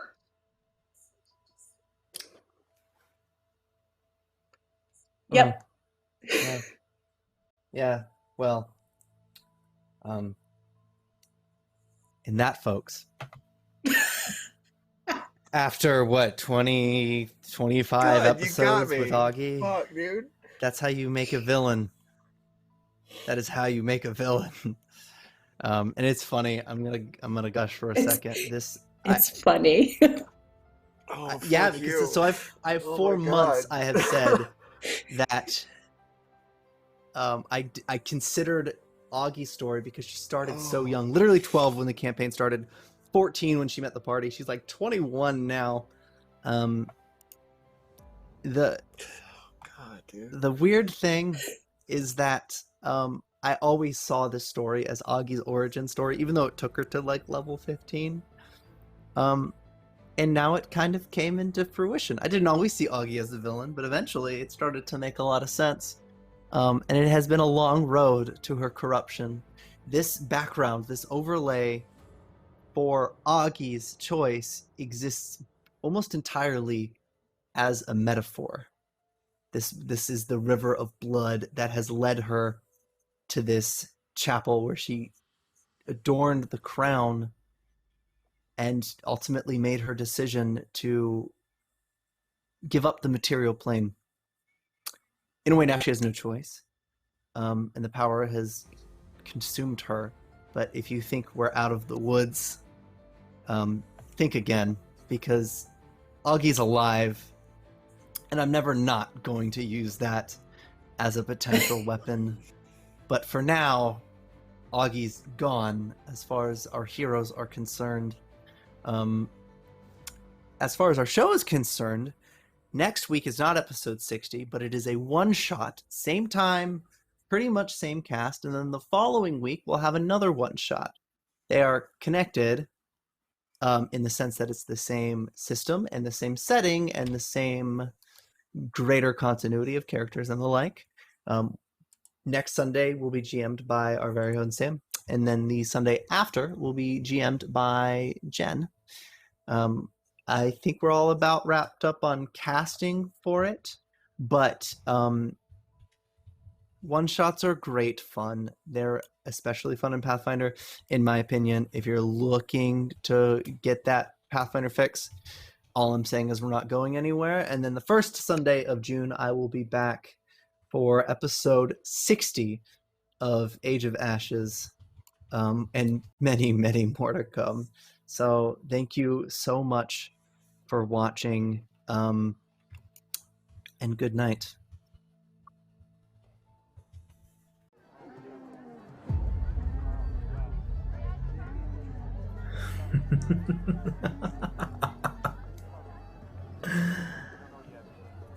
The jungle, Kintargo, Kovlar. Everywhere the Triad has popped up, they have fallen. They won't win. You're right. They'll never win. We've given them no quarter, forced them back into hiding at each turn, back into their holes. Where do they hide now? Along the golden road. Coin me and show their safety and buy them some time. No amount of gold will protect them from us. Us. Together. Beating death, breaking curses, and always finding our way. We'll find them. And then they'll know it's over. So run. Run all you like. There is no fortress, no keep that will protect you. No army or force that will stop us. No matter how long it takes, we will find you. And we will destroy you. We are the unforgotten. We are eternal.